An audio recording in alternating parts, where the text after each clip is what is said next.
Hello, everyone. Hello Welcome everyone, to the and LegionCup. welcome back to StarCraft 2. Today I enjoyed with the fantastic bombs, Hello, guys. and today we are starting with a fantastic match, fantastic high-level match. It is Daniello versus Slooth on a beautiful map which is Romanticide. Finally. And we are loading right into it. Yeah, It's a lower bracket PVC. I'm excited. oh, I am excited too. Now I saw in the Discord there was already some kind of, I don't want to say TikTok, but people were messing around a bit because I think it was Magnet who was complaining about Daniello's PVC style because he said he always only makes disruptors and void rays. So I'm, I'm curious if we're gonna see a lot of disruptor void ray today. Or if Daniello was like, okay, now that Slooth knows I'm gonna do that, I'm actually gonna mind game him and do something different. Disruptors, Voideries, count me in. As we load into the game, and it's wrong for me, I'll try to fix it in a second, it's fine.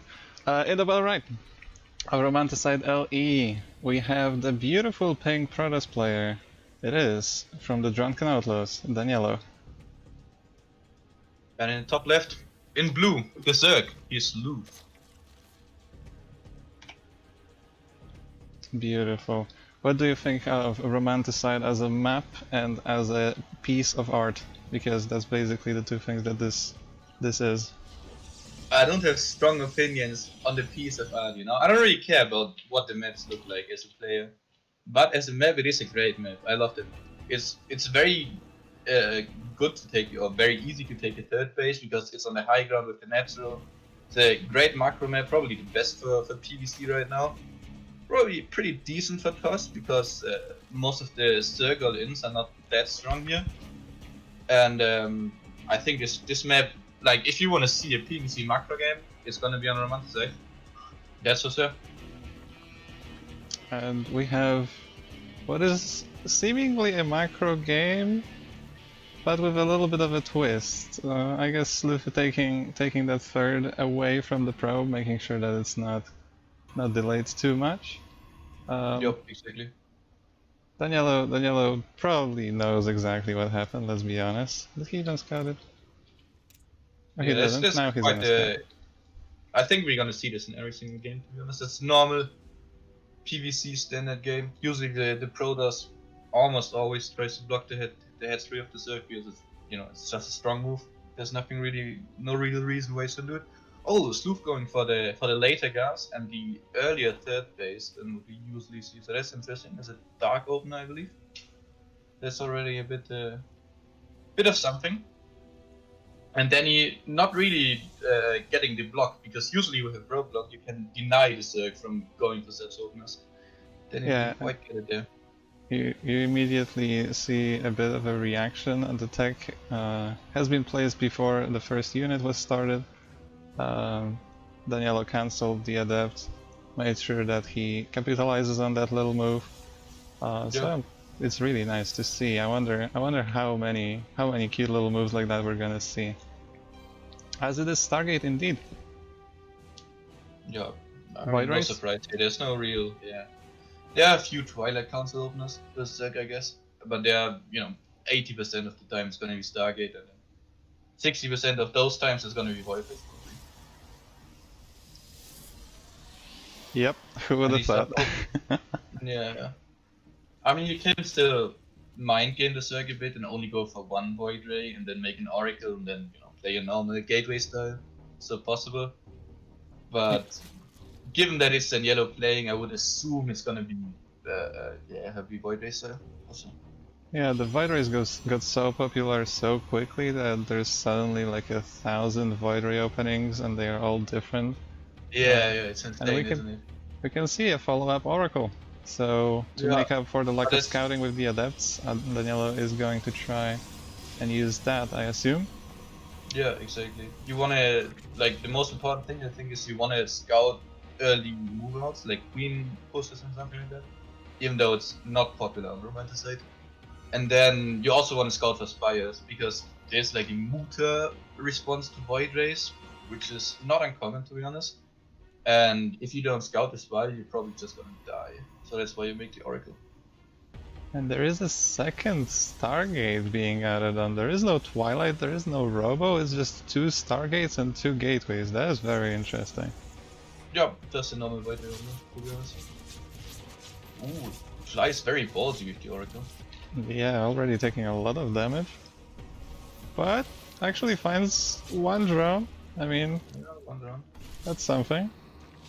Yeah, I don't think it's what you want this does. Like, you can usually get 1 drone without losing any health on the Oracle, especially if there's no spore.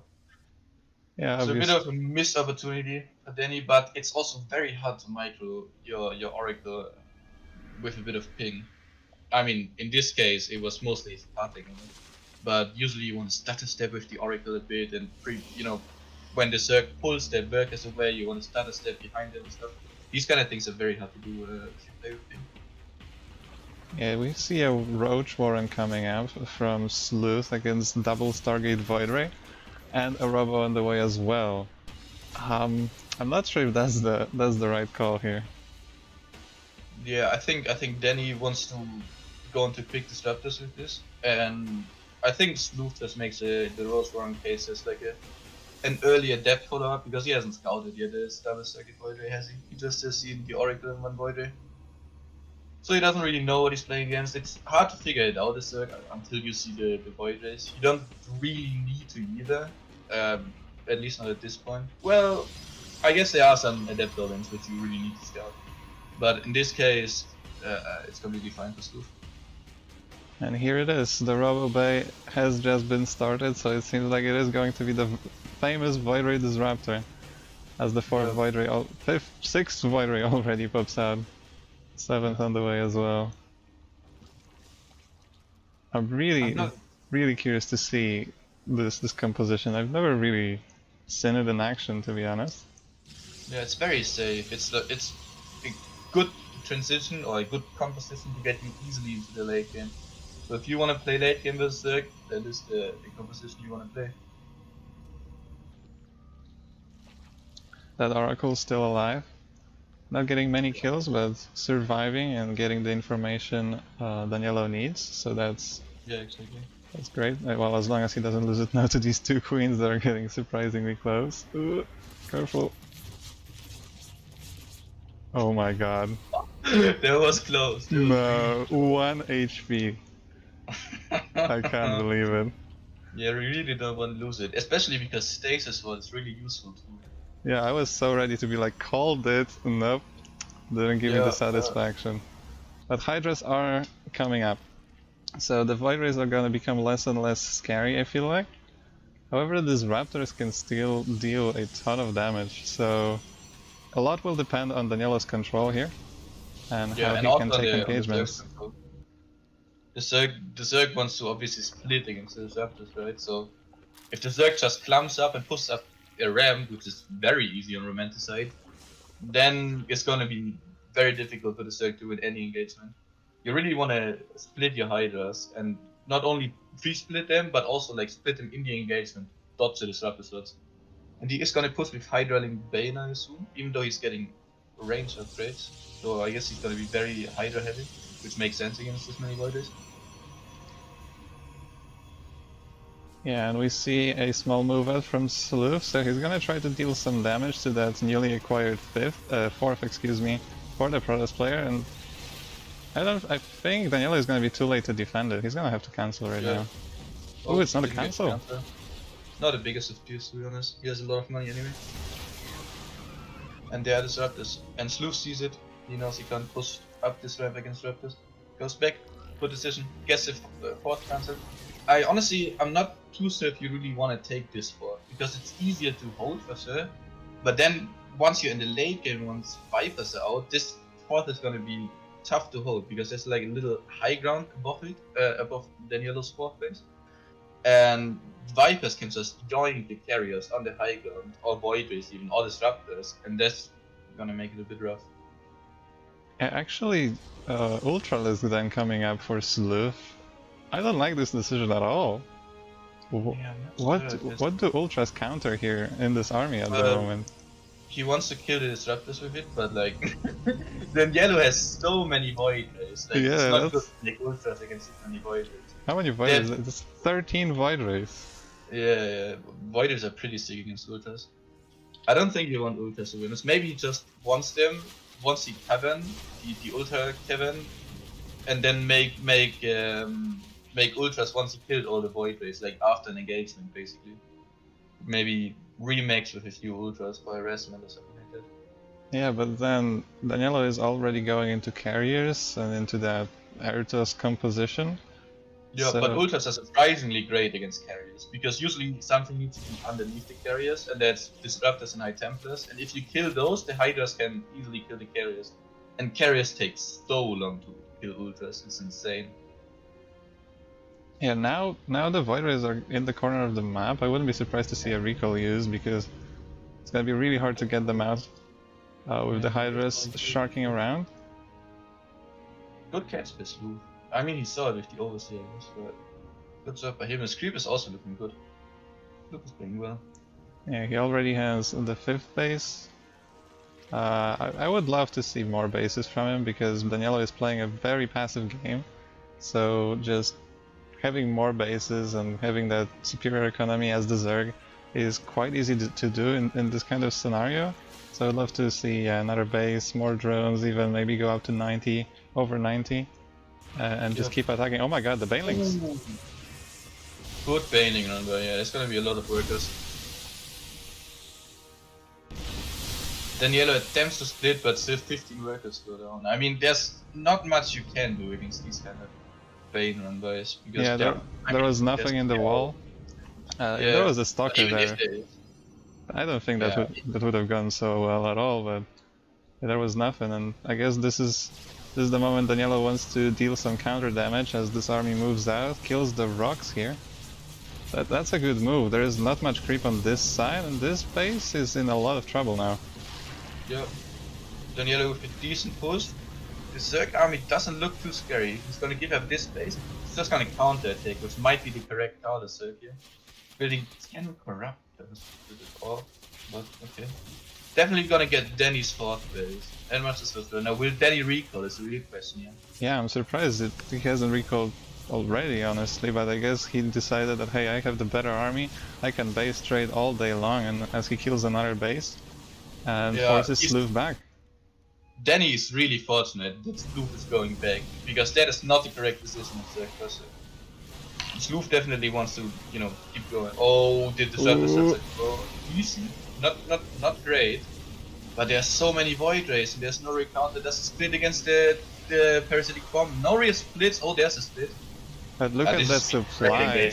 Look at the supply. 130 against what was 80 supply. That's not enough. And Daniello will take the first game with Void Ray Disruptor Carrier.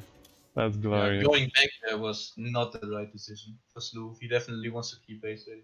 Especially because you have so many bases more than the Protoss, right? So the Protoss takes way longer. And with Vipers in your army against no High Templar, you theoretically can trade way better with this army. I guess he was very Hydra heavy, which is not what you want. But I feel like if he keeps base rating there, he has a decent shot at winning the game. Yeah, honestly, I think there was no really good decisions in this game from Slooth, and he didn't really counter the composition of Daniello there. So he was constantly in this awkward spot where he couldn't really fight head on, and yeah, I mean that cost him the game. The base trade was also not in his favor, and in the end, that was, well, the end.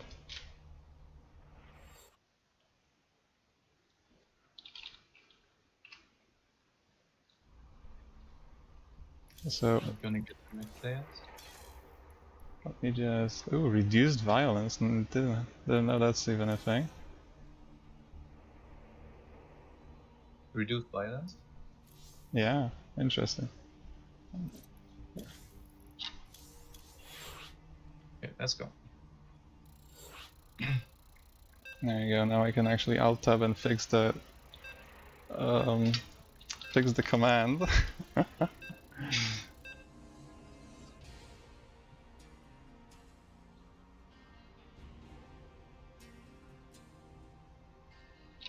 Oh, I hope I don't make my StarCraft crash. That would suck. That would suck indeed, yeah. Okay, now we're good, we're good. Being alt-tabbed when you're loading into the game is always a gamble. I should not be taking it. I should not be taking it. Anyway, we're back. This time on Jagannatha LE or Jagannatha LE or however you want to pronounce it. In the bottom left of this fantastic map, playing as the blue Zerg, it is Slooth. And in the top right, in pink, for the Drunken Outlaws, it is Daniello. Oh, and that 12 pool. That's interesting. Stealing Not uncommon for Jagannatha. Stealing pink from Magnet. That's a ban if I remember the rules correctly. Anyway, yeah, early pull. Is it gonna get scouted? I think that's the biggest question at the moment. Yeah, Daniello starts at the gate, which is completely fine against purple. Daniello should know how to defend these kind of openers because they are so popular on ladder. I would say like every fifth game, every fifth PvC is a 12 pull. So he's played against this tons. Yeah, and the most common response I would say is as soon as you scout it. So right now you get a second gate on a low ground, you make a salad, and you get your cyberfire ASAP. Yep, that's basically one of the few things that I really learned to defend. Because as you said, you just see it in like every second game against Zerg on ladder. So yeah, I'm pretty sure this response should be quite good. We can see the Zealot being chrono boosted out, we see the Cyber Core, and we should see the wall finished with Pylon? Yeah, it's a more economic opener, but it's also a bit more risky. But in theory, it is better to go for the gateway. And he did also go for the hedge block with the pylon, which is also good. So if he holds this, he's gonna be ahead. Pylon is a bit late because of his hedge block, but it's okay. Yeah, Yeah, it's fine. Pulls a few probes. I think this is as safe as you can get without sacrificing your economy. So as long as he doesn't slip up with the micro too much, which happens even in pro games. Slooth is definitely slipping up with the micro because he wants to split his links. Like he wants links on both sides of the gap, so that Daniello can't just really walk around. Yeah. Now he split up his links, and the Pylon already was in trouble. I feel like he could have tried harder for the Pylon.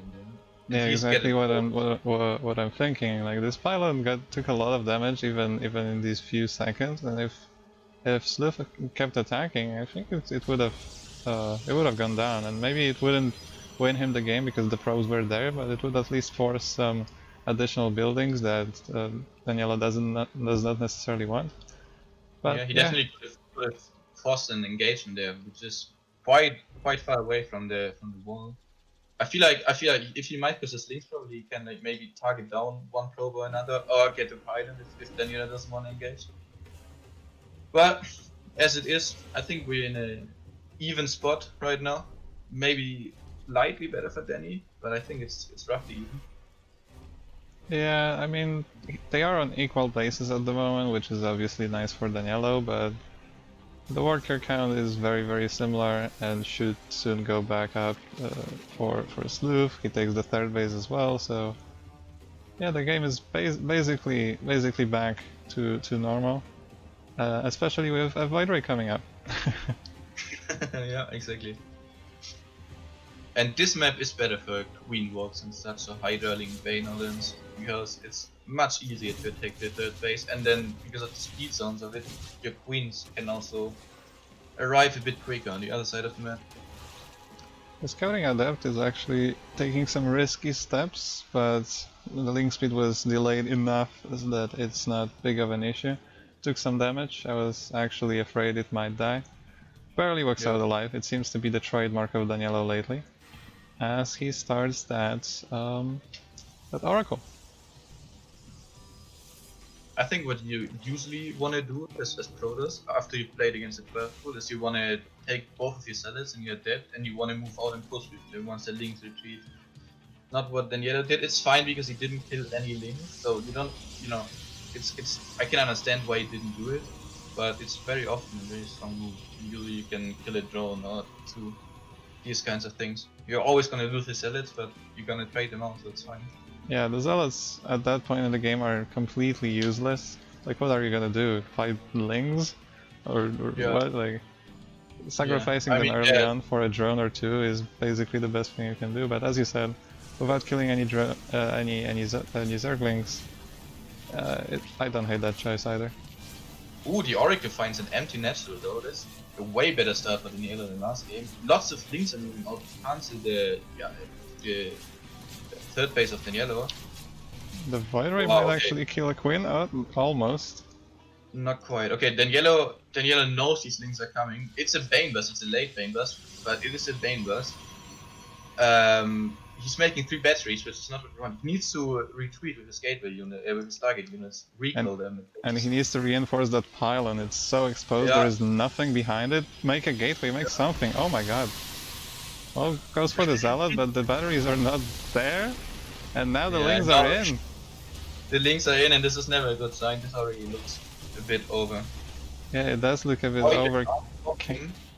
He's doing a good job in pulling his probes, and 16 workers have come down so far, but that's not enough yet. But the lings are killing so many probes. And the Void Ray takes so long to kill probes, it's actually insane. Yeah, now then you're dropping in the worker count, down to 11 workers. Now it's looking very good for Blue. Yeah, I don't think there's coming back from this game. I thought there was a chance. It was looking still maybe not great, but okay for a moment. But now, yeah, Daniello is forced into this very awkward all-in with a bunch of Void Rays and an Oracle. And I don't think it's gonna work. How many queens are there? 4 queens, actually? There's not that much anti-air here. Daniello needs to kill so much though. If he doesn't have queens together. What Slooth needs to do is group the queens together that are, not on this base, and then make a ton of spores in the main, and just hold the main. Because his links are gonna kill pretty much everything. But for now he loses 1 queen, second queen is gonna die as well. So that's 2 queens for almost free, another one is alone. I mean, that's not impossible here for Daniello to win this game. No, it's not. Slooth needs to find a place where he can make spores, and he needs to not engage. The full energy queen is going down. Slooth actually has no anti-air, has no anti to the Void Rays, which is so sloppy by him. Yeah, and he's not fighting in the range of the only spore crawler he has. And now there is a lot of Void Rays and not a single anti-air unit. 3 queens on the way, but this isn't gonna be too late. Yeah, and the links, Daniello is actually winning. The links at home have gone down, Daniello still has a Void Ray at home, and Slooth has no answer. There's nothing he can do. I can't believe Daniello is actually gonna win. Yeah. It's gonna be a head 2-0. No way. Oh, I forgot, speaking of 2-0. I mean, Slooth is sending all his links, so maybe try and kill all buildings before he loses his, but that's not gonna work. There's still 2 Void Rays at home. I can't believe this. Yeah, the 2 Void Rays at home are just gonna kill the lings eventually. Like, they cannot kill all the buildings before that happens. And there is no anti-air, there's just nothing to kill this army. Yeah, and I mean, he kept the pool alive. He could have still made spores at the 3rd base, but he just didn't think of it, I guess. He could have made, instead of making links, he could have made like 5 spores, and the game looks a bit different. Yeah, but what? I am so confused. How did that happen? I was so sure Daniello was basically dead. He's not gonna recall. He killed basically everything he needed. Now he saves all his structures, and that has to be it. Yeah, it was a sick decision by Daniello to go across the map before he killed all the links. Because I would have waited until I kill all the links and then I go across, and probably by then the Zerg has all the anti-air. And Slooth just did not expect this at all. He expected him to stay at home and keep defending the links while they're still, ravaging his mineral line. But Daniello went for the only play he had, the only option he had, which was 2-all in, and it worked. It shouldn't have worked. It's definitely the mistake of the Zerg, but hey, it worked, and it's sick. It's crazy. Yeah, I would go even further. I think a lot of players would just straight up GG as soon as the lings start killing 30 plus probes. But Daniello stayed and just went for this Hail Mary, and well, Holy Mary listened, I assume. Oh my god, the drones! The drones are trying. It's not going to be enough, and this is going to be GG. Daniello 2-0 in the series at the moment, after what was a crazy game that should have went the other way. Yeah, for sure, for sure. Slooth messed it up, man. And Daniello made a great decision, really, you know, smart playing.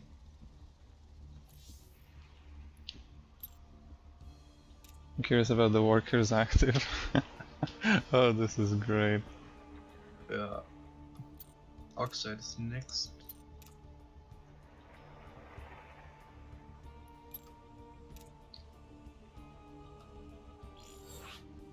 Yeah, as you said, if only we had some of these spores being made, this could have went completely the other way, but wasn't the case. Was not the case. And now Daniello's up 2-0. And I've actually been in the same position as Slooth. I've played against Daniello 2 in this tournament. I've been down 0-2 and I managed to reverse sweep.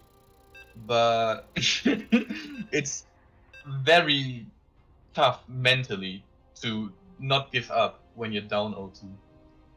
Yeah, for sure. The ball is in the court of Daniello, excuse me, Slooth, and after losing 2 games, especially the second one that should have been a win, basically, it's gonna be tough to come back. But I'm sure he'll try and he'll give us some good games. So let's go to Oxide. In the top right of this great, fantastic map, and yes, I know I'm saying that about every map, but hey, every map is fantastic in its own way. So in the top right, we have the blue Zerg, it is Slooth. And in the bottom left, it is Daniello leading the series. So what do you think? What do you think we're gonna see this game? I think Void is right there. Versus probably a Hydra timing. I was hoping you're not gonna say that, if I'm gonna be honest. No, I'm pretty sure it's gonna be that. I know that Daniello really likes the composition, and I don't think he plays anything else on ladder. I don't think he practices anything else. Doesn't seem like that to me, at least. So it's probably gonna be Void Disruptor. He is definitely predictable in that sense, but since his composition is extremely solid, it's not terrible that he is predictable. I really want you to be wrong, and I really want to see something else, something new, and something different. But I'm pretty sure you're totally right. Like it's just so good. It's just so solid, as you said. Even when it's scouted, predicted, and all of that. What can you really do to change the outcome? I think a Zerg, in my opinion at least, it's best to take the macro game. Try to deny the fourth maybe of the Protoss if you can, that's usually quite easy. And other than that, play the macro game, go into your Corruptor, Viper, Infestor composition. I don't think you wanna do early posters against Void Race. There are, especially in Oxide, there are Queen Ravager Road Walks that can work, but I'm not a fan, to be honest. But if you dislike playing late game versus toss, then do these kind of things. Yeah, honestly, I gotta say it might be bad for the game even, because it creates these long games where both players are just kind of sitting and macroing up in their own bases. So yeah, very passive game. The Void Rays are cool, but not that cool. Not to justify this basically wait until both armies are ready to attack with their perfect compositions. But yeah, it is going to be Stargate. Yeah. Sigh.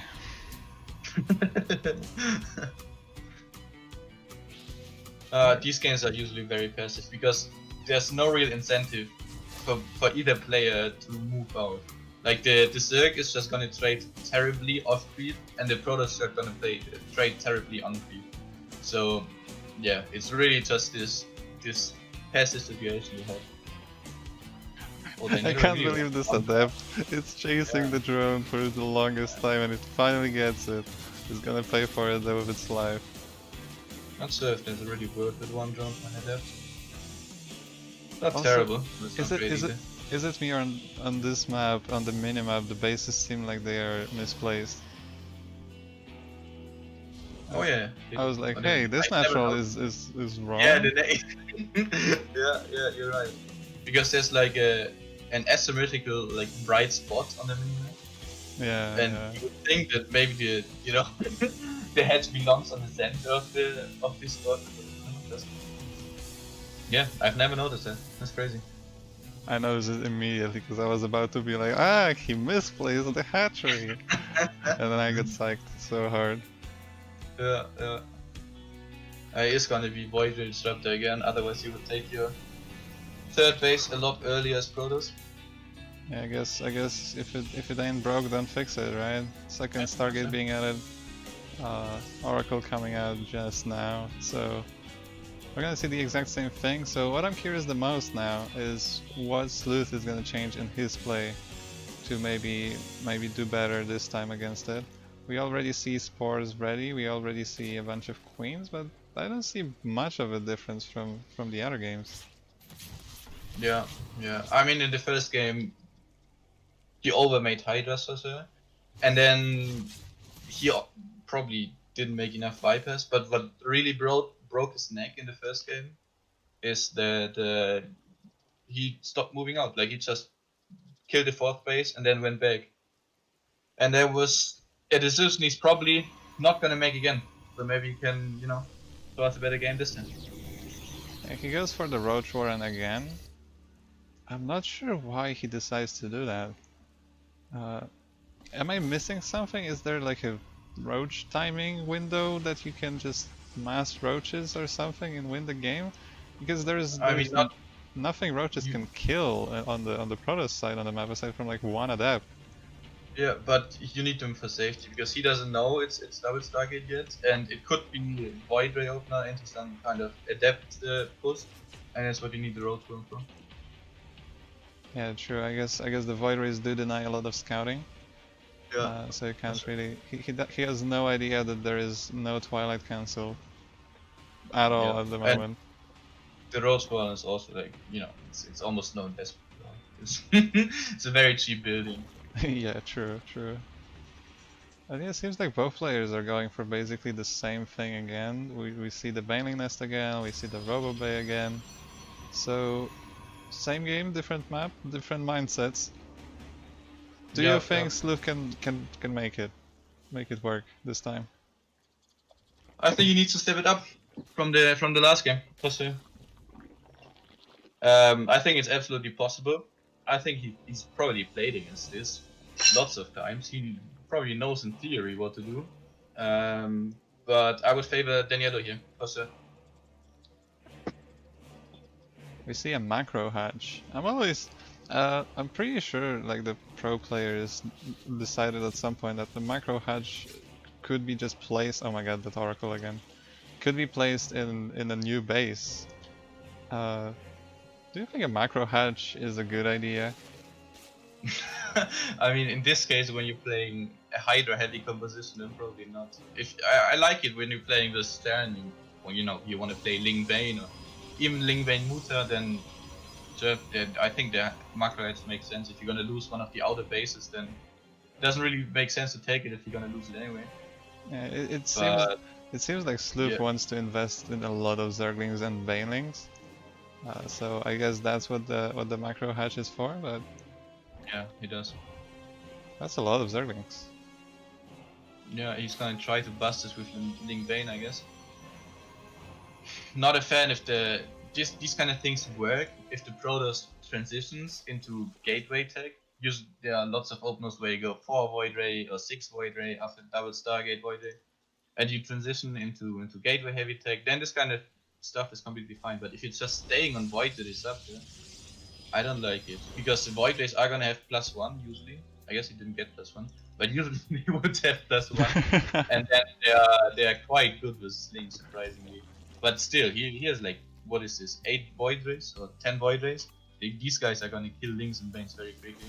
Yeah, but there's gonna be like 100 Zerglings soon, and I assume there's gonna be like half of those are gonna be Banelings. And I like to. He's going He's going Spire behind us, but this move out is... Oh, this is I'm perfect afraid timing. I can't believe this. Oh, he's gonna get so many bailings, yet all are cancelled. But the links are going in. Oh, Stasis Ward not saving much, but there is a unit in the wall with a battery and tons of cannons. There's so much static defense here that these Zerglings are just gonna wave the probes and run away.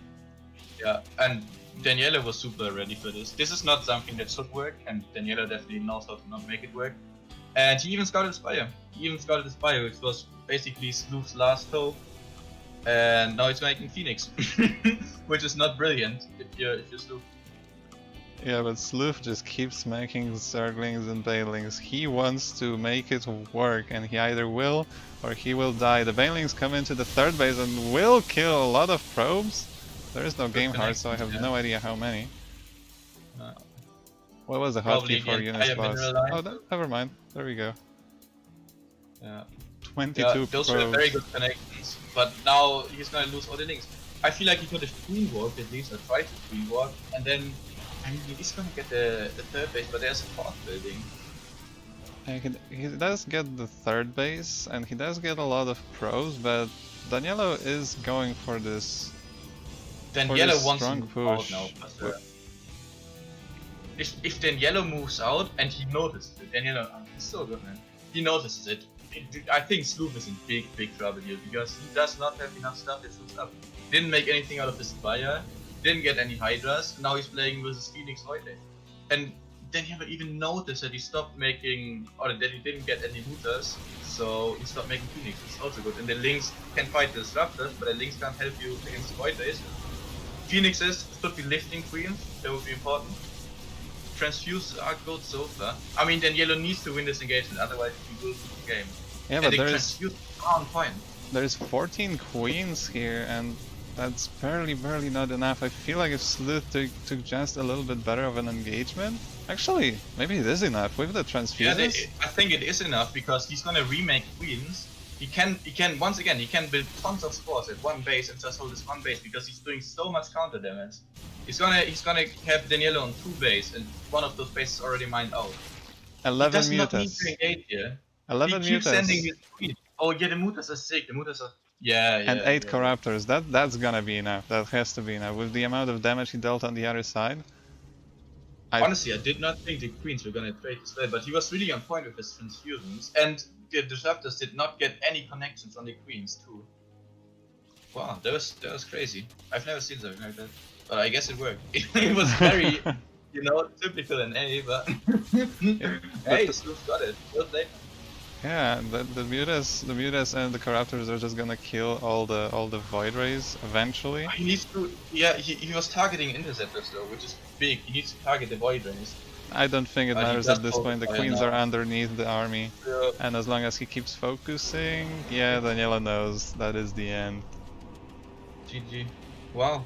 Again, crazy game with a twist. Like the winner is like.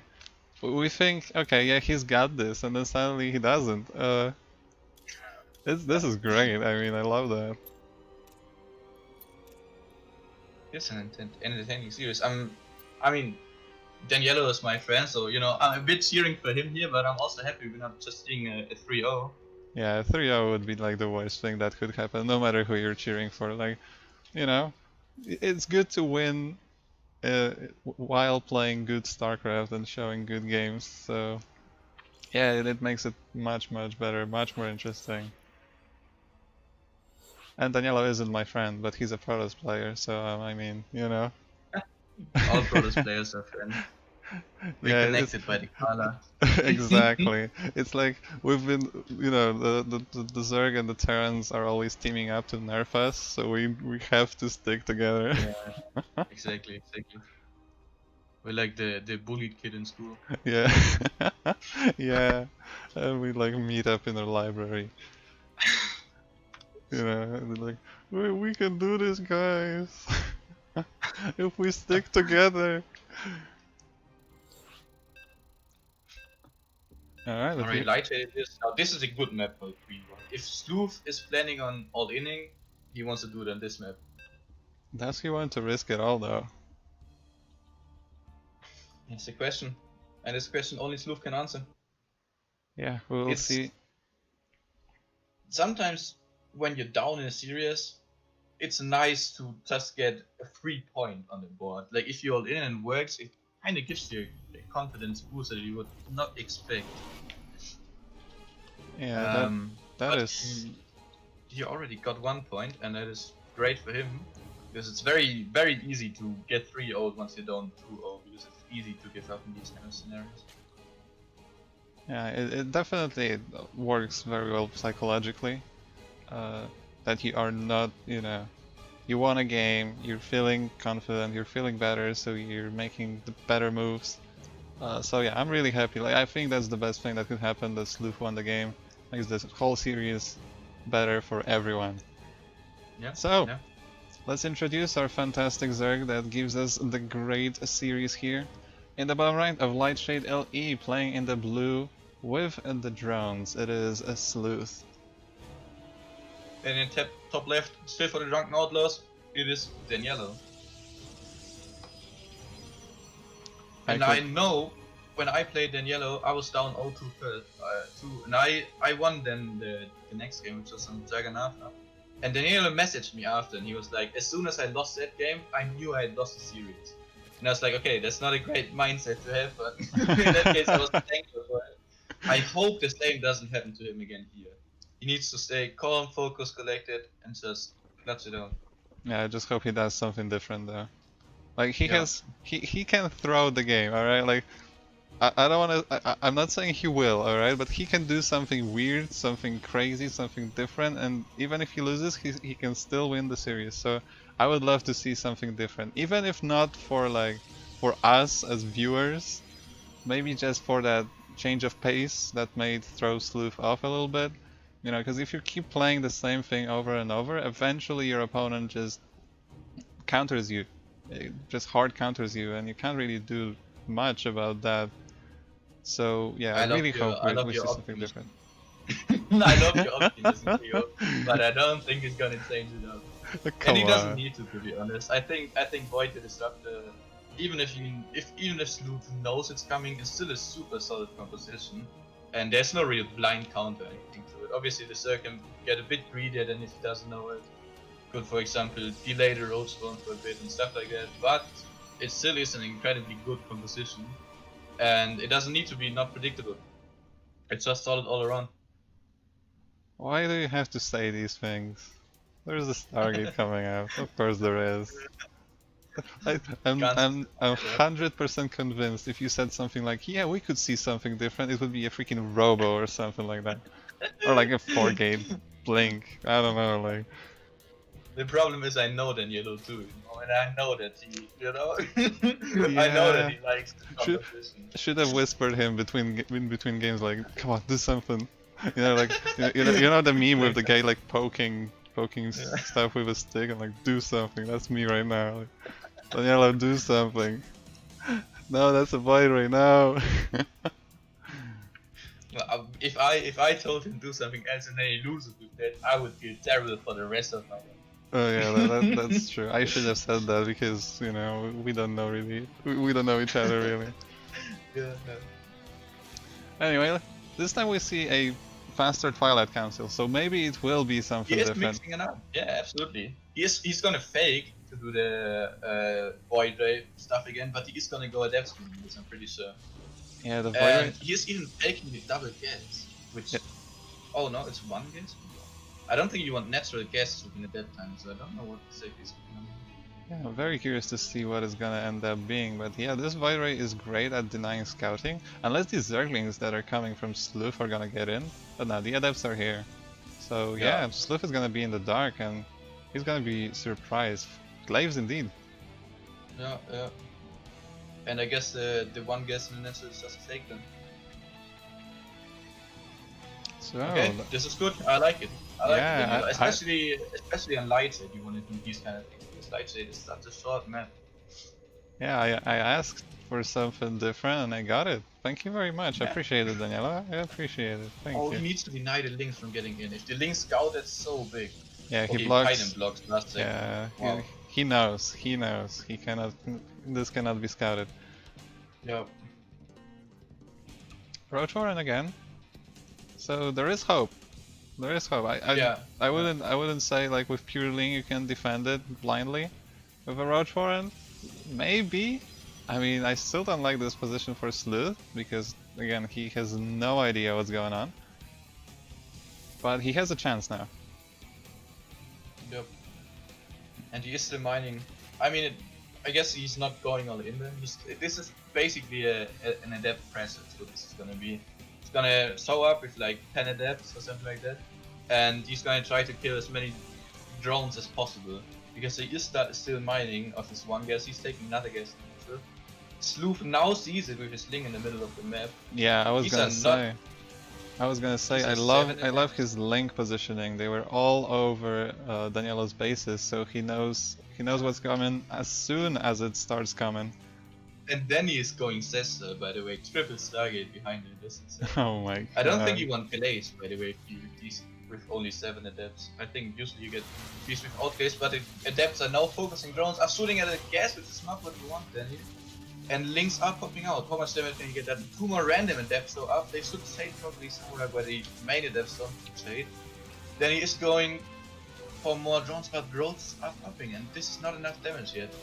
Yeah, the movement with the adepts is not perfect to say the least. And unless he gets something done in the main, but there are already roaches and queens in position, and he loses the adepts for 4 drones and basically no zerglings. Yeah, Slooth is definitely ahead now, for sure.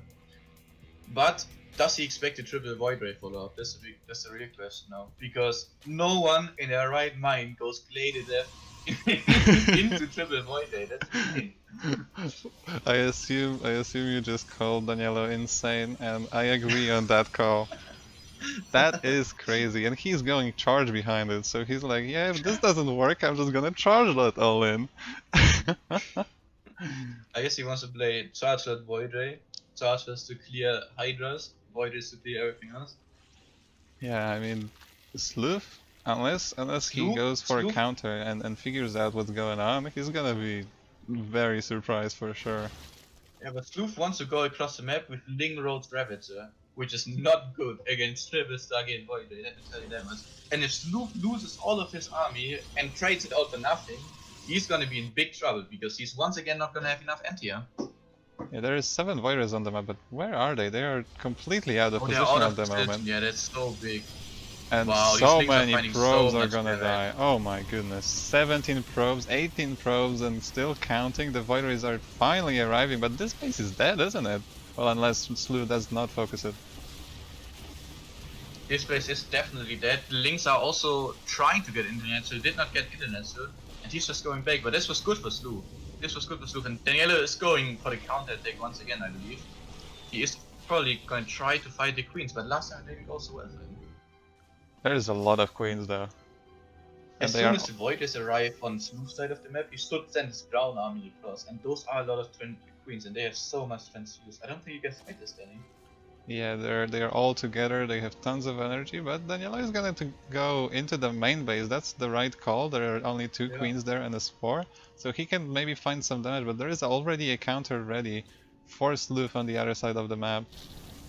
I think Slooth is in a great spot at the moment. Unless he loses too much to these Void Rays, he's gonna lose the lair. Lost the lair, that's good for Daniello, and he now recoils, which is even better. Yeah, this was a good move by Daniello. He needed something like that. He's still behind for sure, but getting the lair is big. Yeah, these Lings are gonna... Oh no, are they gonna get in? Oh, Slooth is not paying attention. He could have got in there, but instead he's just gonna go for the cancel on the third that is rebuilding. I mean, yeah, that's not gonna survive. So Slooth making... And Daniello's really far behind now. I mean, he is getting his... Slooth really needs to get better anti-air than only queens. There's only Void Rays, so what you can do is just build mass Hydra, because... Well, they're gonna do, or Hydra Link Bane, I guess, will do even better, but even Mass Hydra would work in this position. Yes, many queens, but the touches are not terrible against queens. Daniello moving on to creeps, so Slooth knows exactly what's coming. The third base for the Protoss player cancelled again. Yeah. This is a powerful push, but not against however many queens this is. Oh my god, there's like 14 queens here. Yeah, that's too much. You don't move command into that. And this is going to be it. This army will die, or at least will have to retreat, and there is nothing to come back to. The natural is being sieged by tons of Zerglings, and even cannons and batteries and zealots are not enough to hold that. The Void Rays are losing as well, and Slooth is just droning behind us. He's like, yeah, sure, you can stay in the game, that's fine. Daniello doesn't want to leave the game yet, probably because he won game 2. Which Yeah, was I mean, also insane. I definitely prefer when the player stays too long than than when GG is too early, but these Banes are going to break the wall, and I mean Zerglings will get in and they will get cleaned up, but there is so much economy behind this that Daniello is just... he is going to lose this game, okay? There's no turning this one around. Yeah, I think that is indeed true. He's gonna go for one more Heartlet Void Ray attack. He's not making Void Rays, he's just making Thrusters purely. He's gonna make a lot of High Templars, he has so much gas. Which I guess translates into 5 Archons, 6 Archons.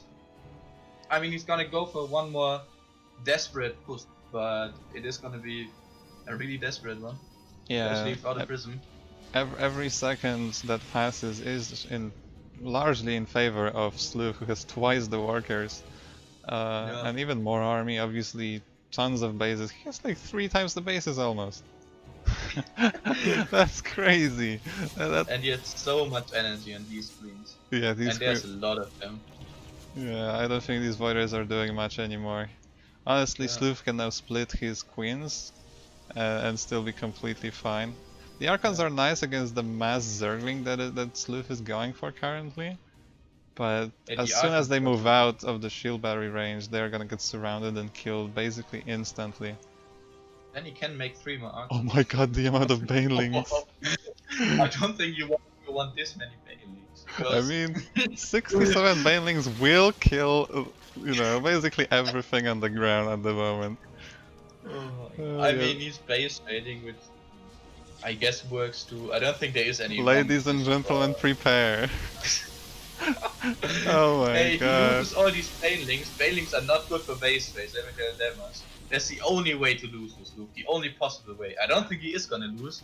Like, he's doing his this best. is cool. There is a Void Ray attack at the bottom, but these Banelings are just way more fun to watch. Okay, let's take a look here. One base goes down.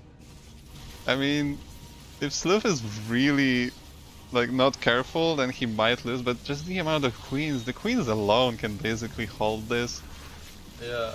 With the amount of transfusions are not on point though. The transfusions are not on point. Only on the left, not on the right. Oh my god, the Zerglings are stuck. The Zerglings are stuck. The Void Rings are falling, but they are still 4 Archons. Hey, come on, this has to be enough queens. No, he's not winning this game. He's not winning this game. I refuse. That was way closer than it should have been. Finally, GG's called, and Slooth evens it up.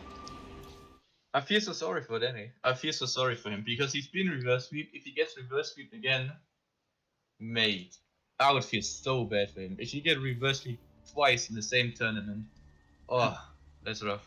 Yeah, that would be really rough. But looking at the army value, it's glorious because you see the Banelings just all dying there. It's beautiful.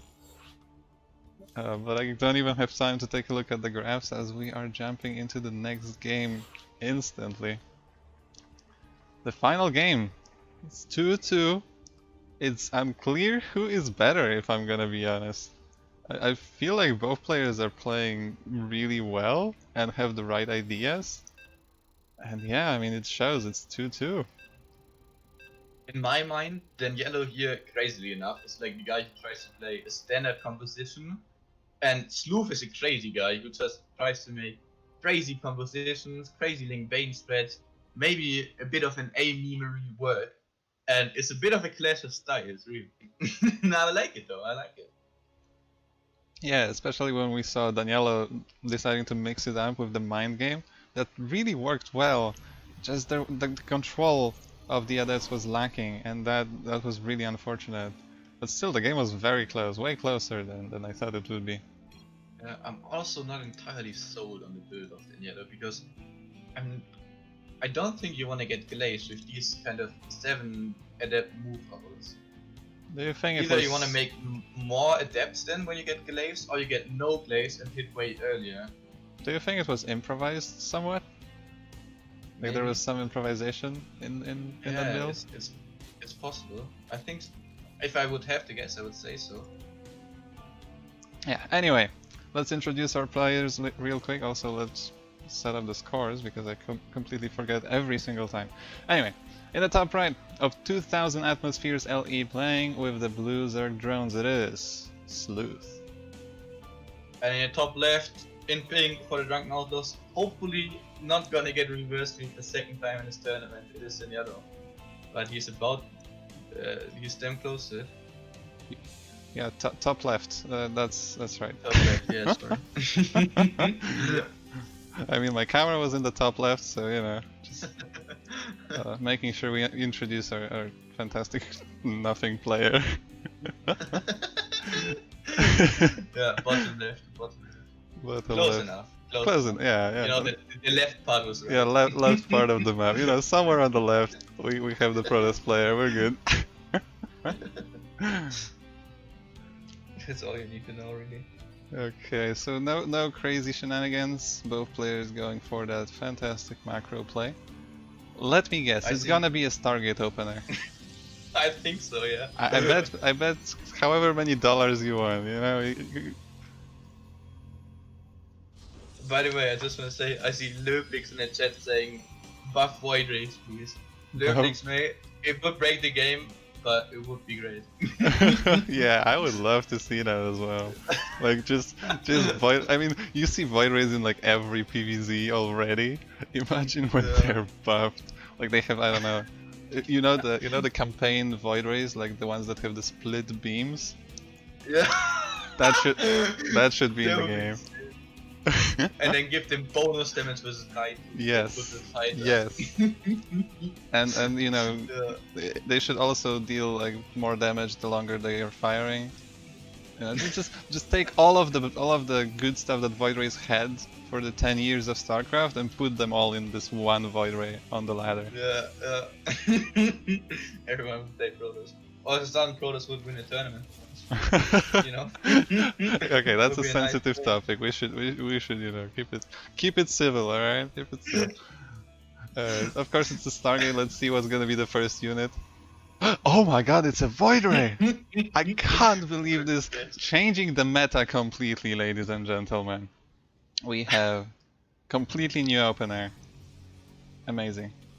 All right, jokes aside, third base for Slooth, Void Ray for Daniello. I mean, that's basically the law of equivalent exchange. Macro. Yep. So I'm really curious to see if Daniello. I would expect Daniello right now to go for the same build that he went, you know, in the beginning, and we see the Oracle, which already indicates that it may be indeed the case. But Slooth is the kind of guy that will do something different.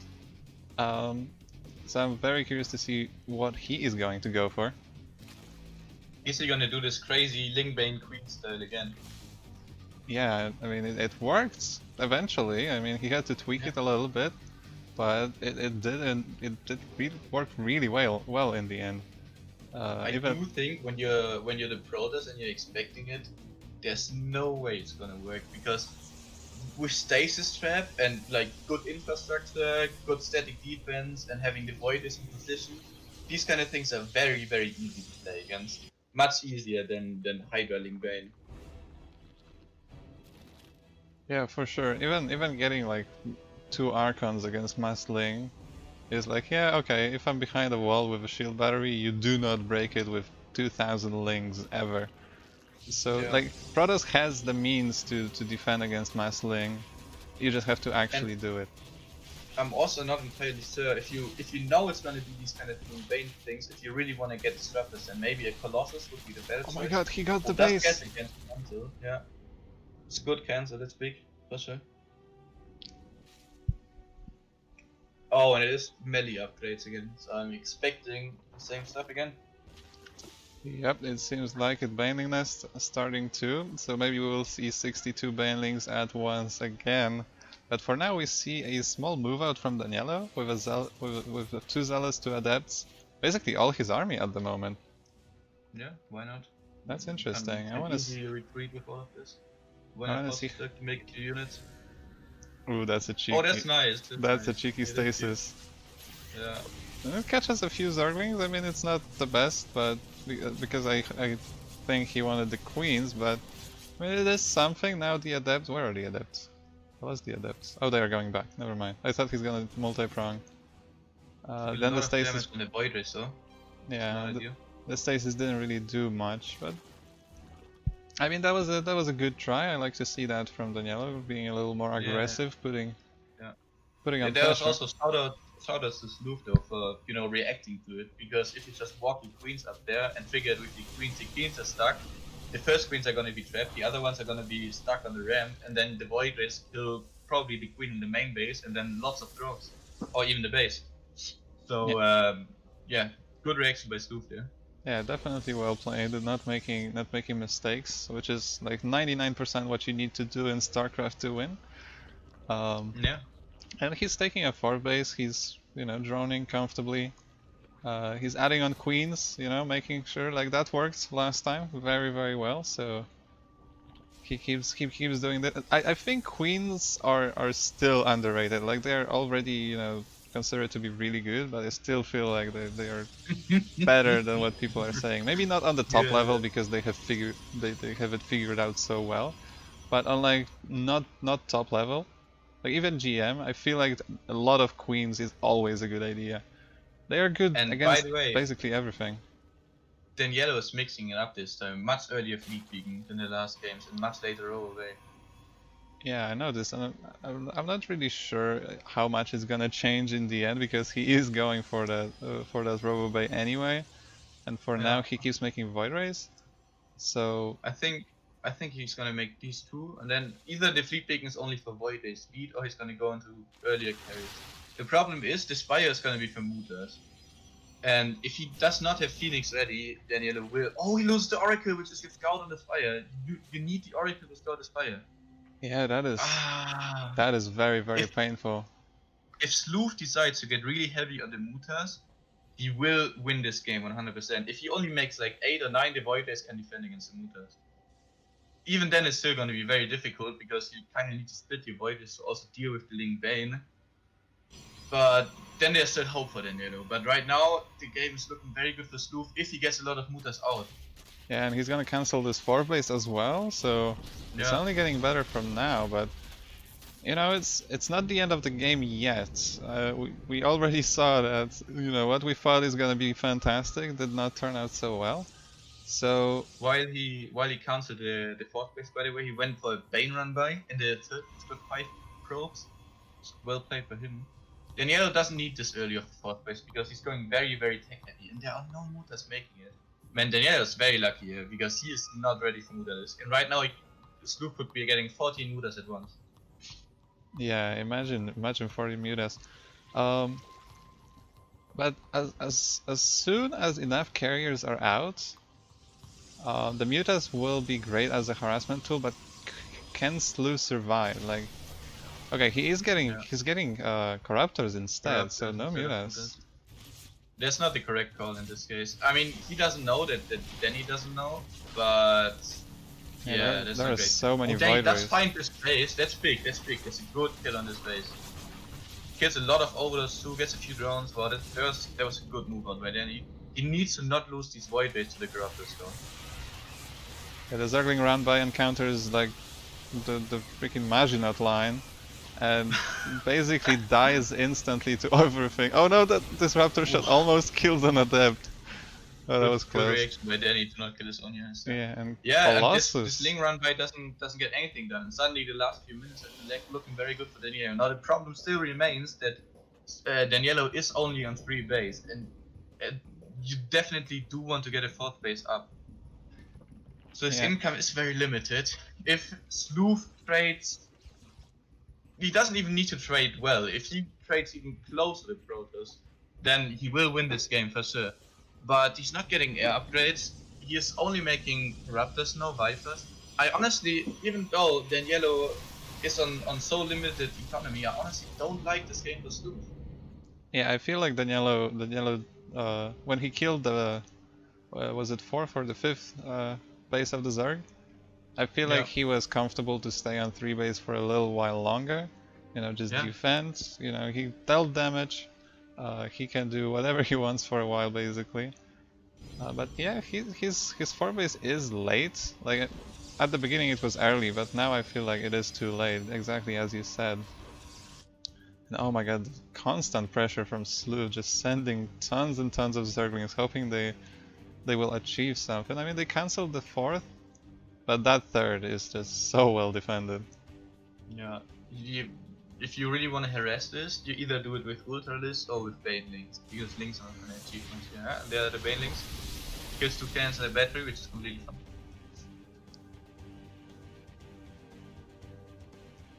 Okay, so there are a lot of Corruptors out already. There's 26 of them, actually more than I even thought.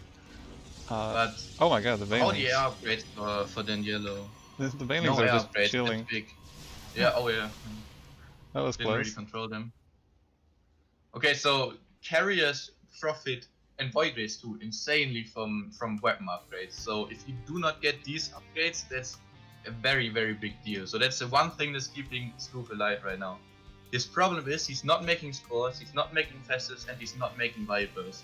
And that's making big because he needs Banelings. those units. Yeah. More Or, Banelings! I don't know. I mean, if the air units are in composition, then these Banelings are not going to achieve much. And I guess he's just going to run them into a Nexus. Man, Yeah. Slooth is playing very unnecessarily risky. Honestly, if Slooth had 1 more base and like 10 more workers, I would like that move. And I guess even now, Oh, the like, Corruptors are coming in and there's no storm. There's no storm yet. There's such a good deal. There's such a good trade because there was no storm. And the Void Rays were out of position. Who were the Void Rays? Yeah. He killed all the Void Rays were out of position and no storm. There was such a lucky, or such a good find for Slooth. I guess it wasn't lucky because he saw no Void Rays with the Banelings. And there was such a good trade for Slooth, and I think it might have been game deciding. yeah, now he's gonna keep going, and the Void Ray count is not enough to kill all of these Corruptors. Storm is still not there, and that's GG, and that's the game 5, and poor Daniello. Reverse sweep. Reverse sweep That's insane. again. That is insane. Mages, if the Void Rays are with the carriers there, this move is not possible for Slooth. But Yeah. because they weren't and Storm wasn't ready, he can trade so well against the carriers. F's in the chat Daniello for Daniello. Like that was. Man, I feel so bad. I feel so bad for Daniel. Yeah, this is so unfortunate, but you know, you gotta give credit where credit is due. Slooth making the Link Bane style that he really wanted to make work. He made it work. He absolutely did. Well played from him. But yeah, really sad. Really sad for Daniello. 2 times reverse sweep in LegionCup.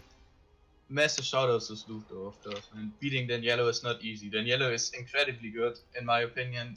Definitely one of the best players we have in this tournament. And beating him like this, reverse sweeping him. Hey, shoutouts to you, Slooth. That was incredible. That was incredible. Yep, both players, real respect. And congratulations to Slooth. Congratulations to Daniello as well, playing very solid and giving us the great games. Quite standard Shakyor much higher MMR than KageMaru, but obviously KageMaru made it this far into the tournament. So he's good. And this is the winner's bracket semi-final. Yep, and it makes it really exciting. Yup. I makes mean, it even more exciting. Yeah, I'm gonna play against the winner of those guys. Good luck then. Good luck. I'm gonna be rooting for you for sure. Yay. For sure. Maybe I'll even cast your games. We'll see. We'll see. Anyway, we're going into the game. We're gonna introduce the players immediately. In the bottom right of Lightshade LE, playing as the Pink Protoss. The Pink Protoss seems to be the theme here. It is KageMaru. Pink Protoss is really popular. In the top left in orange, the Terran, German, like me, Shakyor, playing for Team Phoenix. think there's a German clan, but I'm not entirely sure if this is actually true. They certainly have a lot of German players. My game seems to be lagging for some reason. It sucks. Monka is. Let me. Oh, that helps. Okay. Anyway, so you're saying that KageMaru is not your standard typical Protoss player. No, he's not. He's a crazy guy. You can already see it. He's not. I think almost every pro does Reaper walls in this map, like a little Reaper jump up spot. KageMaru is not doing that. He's building his gateway a bit closer to the Nexus than he usually would. And it's already, you know, of course it's a tiny detail, but he does not play like everyone else does, that's for sure. I mean, I personally really dislike to wall of the Reaper, simply because like 3 minutes later there comes like a siege tank and it just kills 3 buildings for free. And KageMaru went for a 70 Nexus, by the way, which usually indicates gateway aggression. It's a very popular parting build with 3 gates and 1 proxy and lots of adepts. So maybe we're gonna see that in this game. Oh yeah, I was gonna hold on. No, and there's a proxy. Shakyor should know by the timing of this Nexus that this is a 70 Nexus. And then he should also know, especially because there's no second guess yet, that this is probably gonna be the parting build. Okay, Blocking so the gas, but the Protoss doesn't even want to take it anymore. so I was AFK for a little bit. Shakyor seemed to want to steal the gas, but didn't actually go for it, and KageMaru made sure to block it. And here comes the proxy gate. It would have been a misplay by Shakyor, by the way, to steal this gas, because with this build you will stay on 1 gas wire. So it's good that they didn't do it. Reaper Scout sees no tech, so I mean, at least now he definitely should know there's 1 proxy gate Shakyor, because he sees lack of second fire and he sees no tech. Gonna kill a few probes here, which is very nice. He's gonna lose Reaper though, I think, if the adept stays. Yeah, if the adept did not stay the entire. Oh my god! So it was so unnecessary. Did he scout the natural? I guess he did with the SCV earlier, but in his mind there could still be a second fight in the natural, but no, he's scouting for proxies. He's unfortunately scouting the wrong side of the map though, but obviously that's just bad luck. Yeah, that Shakyor definitely figured out that something here is a little bit wrong, and he's gonna be for 3 rigs, which I think is very good against the build KageMaru is doing, but I'm not entirely sure. Well, we will find out soon enough. Yeah, absolutely. Oh my god, people trying out different commands in my chat and they're just not working. I think I fixed the LegionCup. Hold on. Haha! Yeah, I'm proud of myself. Anyway, back to the game. So here comes the attack with 4 adepts for now. The bunker is there, but I mean, a bunch of SCVs are going to go down. Like that's just given. Yeah. How many though? Oh my god! Well, the Marines can fight this though.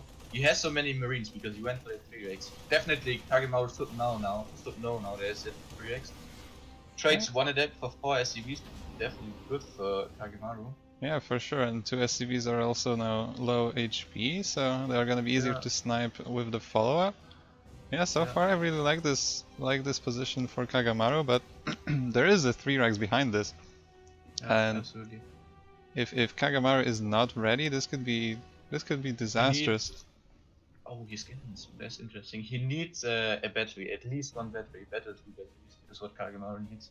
If he doesn't have these batteries ready, I don't think there's much hope in fighting this 3 raids. Yeah, I definitely agree, and it seems like Shakyor is gonna move out right now. This move out will not be scouted. There is no units, no nothing there to see it. Oh, the adepts are just going to miss it. They're gonna see one Marauder. That should give it away, right? Catching this Marauder is very good. Yeah, but I don't think he either recoils right now or he just goes for it. I think this favors Shakyor because he can hold his main base and he's gonna kill every single probe, while KageMaru is only gonna kill the low ground. Yeah, there is still no shield battery, no nothing. There's 1 stalker here. Yeah, that's not enough. Finally, the recall is being used. The probes have to be pulled, And Yeah, the pros are stuck behind the oh devs, no, and the that's devs have no disastrous. chance in fighting all this bio. No battery, man. No battery is so big. That KageMaru not stutter stepping though. I think he want to stutter step against the probes. I don't Kills think the it. devs. He is gonna lose the fire, but he killed 13 workers, which is so good. Yeah, that's all the workers from the natural dying and all of the adepts as well. The fact that the Yeah, workers were stuck for such a long time was so painful. But still, I mean, yeah. KageMaru holds for now, and He is it's very far behind now though. Like the Taki is in such a good position.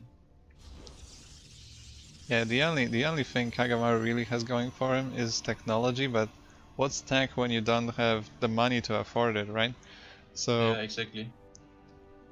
he seems to be, yeah, he's gonna go for the third base, so he's going all into economy, I guess. I mean, if Shakyor just makes a bunch of units and moves across the map right now, he basically kills KageMaru. I don't think there's Yeah. much to say here. But if KageMaru Yeah. can get away with this third base, which is gonna get scouted immediately, oh my god. Good marine movement. Oh, even in the middle of the map. Yeah, good marine movement by Shakyor. Yeah, Good for map sure. awareness. So And KageMaru is trying to get some scouting done himself with these blink circles, and he sees there's lots of bio waiting for him, which is probably not what he wants to see. Oh, he's gonna. I think he's gonna go disruptor drop, by the way.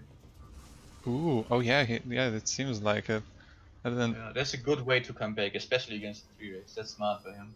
yeah, for sure, and maybe even the only way to come back. Although I'm surprised Yeah, Shakyor is not playing more aggressively. He scouted the third base, and he knows how many workers he killed. If he keeps the pressure up, I feel like KageMaru might just break, but Shakyor is just gonna yeah, take that third, and I guess he goes for the longer game for now. yeah. I agree with you, but it's. I mean, that would be the right decision to just go for a second move out and kill him right there. But you never know against those. It could be that it costs turtling on 2 ways and making tons of batteries, and then you're gonna lose all your bio because you don't have medivacs or something like that.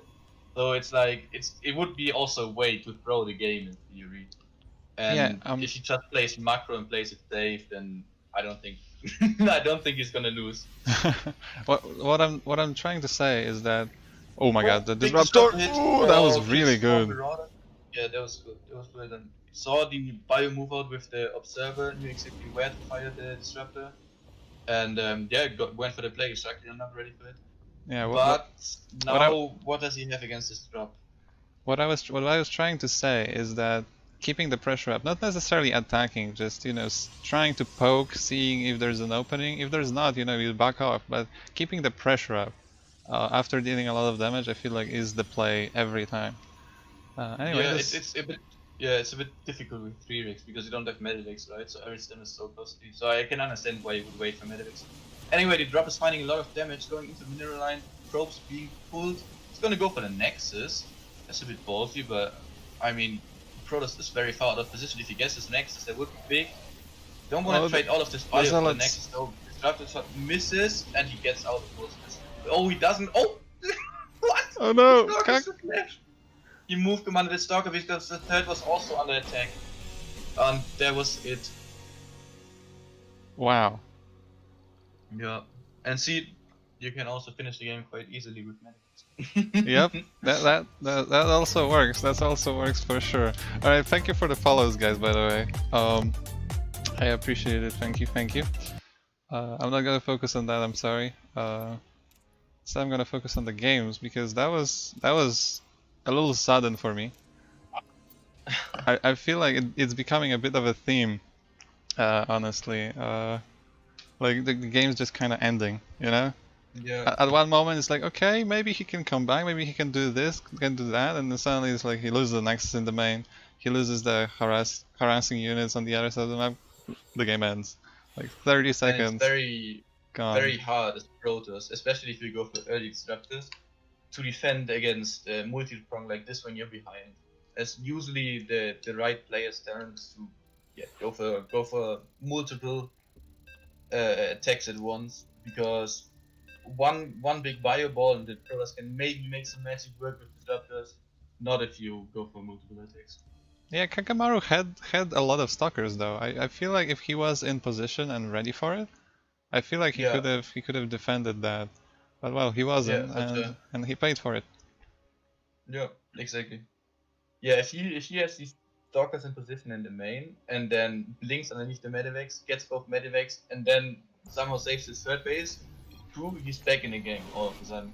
Yeah. But it's also with the kind of opener he did, it's also hard to get map vision, so it's very hard to be in position for these kind of drops. Definitely well played by Slakir, though. Oh my god, I love the reactions in the chat because for them the game just ended and they're like, GG lol, Maya, what the fuck? Oh, that's great. Anyway, in the bottom right of Romanticide LE, our beautiful Protoss player, it is KageMaru. And in the top left, in orange, it is Shakyor winning the first map. Going for a guess before barracks. I've heard it's just bad. I heard it doesn't really give you that much at all. It just delays Yeah, it depends on the follow-up. If he, for example, wants to go for like a Hellion drop or something off of where you're on base, then it's the way to go. It's just different. It opens up different builds, so to say. This time, Usually the guess first indicates something early aggressive.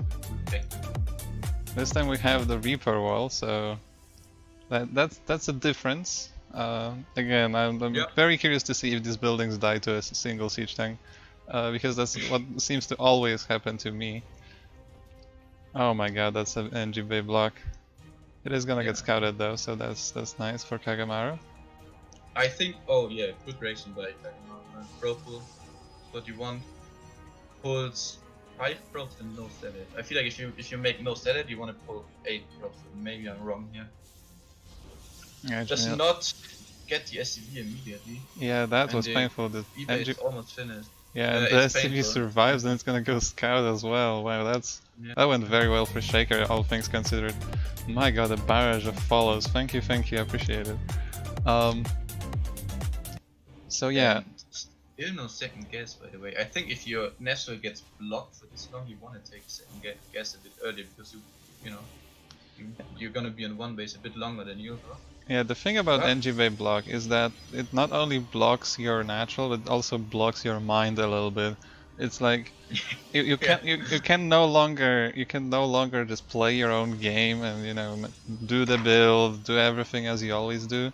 So even if you know what you should do, sometimes it just throws you off a little too hard.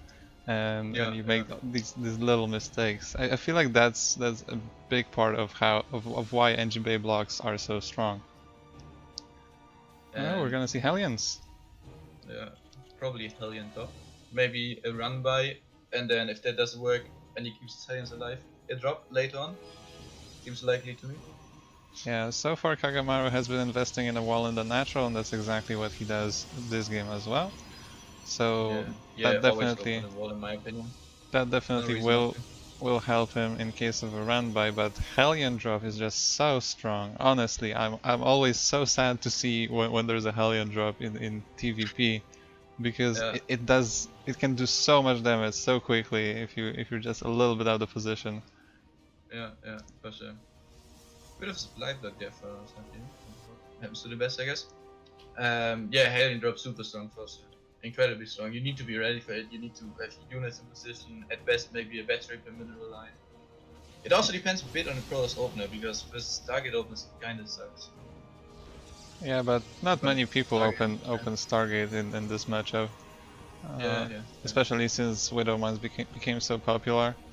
It's just so easy to lose your units. You have to babysit them so hard. Even the pro players are having a hard time.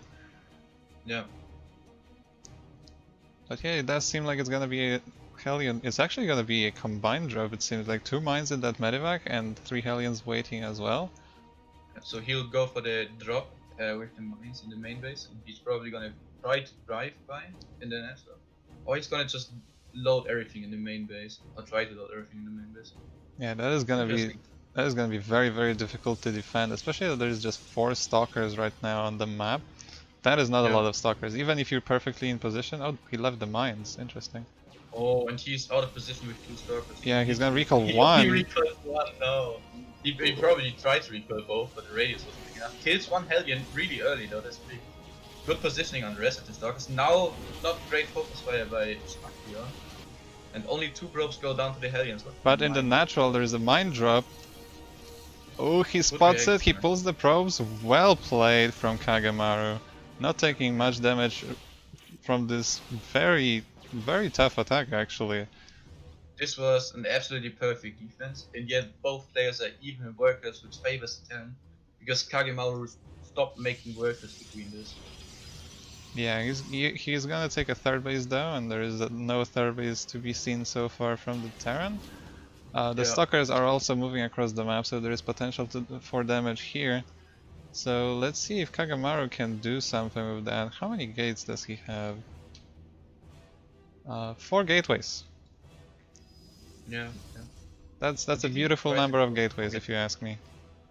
Yeah, I think KageMaru is playing 4-gate Blink, so that's a bit of an aggressive Blink style. Stalkers haven't been scouted yet, and all of the Terran armies out of position. Oh, they are gonna be scouted right now. Yeah, that's a lot of Stalkers. Now, but the mineral line is exposed, the eBay is exposed. It's a good start to the Blink pressure for KageMaru. Yeah, that's a lot of Stalkers in your main, and it's really tough to break it. There is a bunker and a siege tank, but they are so far out of position at the moment. I feel like KageMaru could definitely deal much more damage, maybe even destroy the orbital command if he really tried. And he's just gonna keep going. Yeah. Now the 1 tank covers, well, at least most of the orbital command. I guess he can still attack it from here. Yeah, denying all this mining already in the main base is big. KageMaru is definitely doing a really good job with his Blink Stalkers here. Needs to not get trapped though, because as soon as Stim finishes, being in the main base of a Terran is very, very risky. Yeah, I feel like KageMaru plays it really well, not overextending at all, but making sure that he does deny the mining, that he does endanger the important Terran buildings. And now he's gonna go into the main, there's nothing here, he's gonna focus down the bunker immediately, kill another SCV, but he's playing very conservatively, making sure not to lose too much. Oh, he might actually get that orbital command. Yes, he is going to get it! He is gonna get it, but his Blink is done and the focus. Oh, good recoil! Oh, nice! That was smart, yeah. I didn't even think of that, that was good. Okay, so he trades out like 6 Stalkers for the Optimus, okay. And now Shakyor is super in. All KageMaru, yeah, he knows. All KageMaru needs to do is to defend the next push. Yeah, I mean, that great moves all over the place. I thought at the beginning that KageMaru is playing too conservatively, that he could deal more damage, but honestly, I do not blame him at all. He did a really good job, made sure that the Terran is out of position, and he can deal damage safely. And right now he still has a lot of these Stalkers alive, and yeah, as you said, if he just survives, which may be a little tough, but if he survives... which is very important here. Triple battery even, so I think the batteries are gonna help us immensely in holding this. He doesn't have charge yet, which is a big deal. How many tanks are there? There's actually a good amount of tanks, but there's almost no bio. I don't see this push working, especially now with overcharge activated, and overcharge is activated, and the bio just melts against the overcharge battery. And KageMaru goes for the 1-1 here. Very well played. That 4-gate Blink execution was amazing, and KageMaru was a little bit behind at the beginning, but he pulled it back very well. And oh my god, look at the graphs! That just shows everything. Yeah, so much lost mining time and the 9 workers killed. Shakyor was not quite ready for the 4-gate Blink. I guess it's also a bit tougher to defend these kind of attacks with when you open with a Hellion drop and you don't get any damage done. I think that makes it quite hard to defend it, even though with the build he did, you do get quite early siege tanks. Yeah, I feel like Shakyor could have done a better job positioning his units, because he had nothing in the natural, and he should have expected some kind of an attack there. Even if KageMaru didn't send all of the Stalkers there, he could have like sent a run by or something, and having at least a few units in the bunker would already make a difference. But yeah, there was nothing there, so the Stalkers could just kill everything they wanted.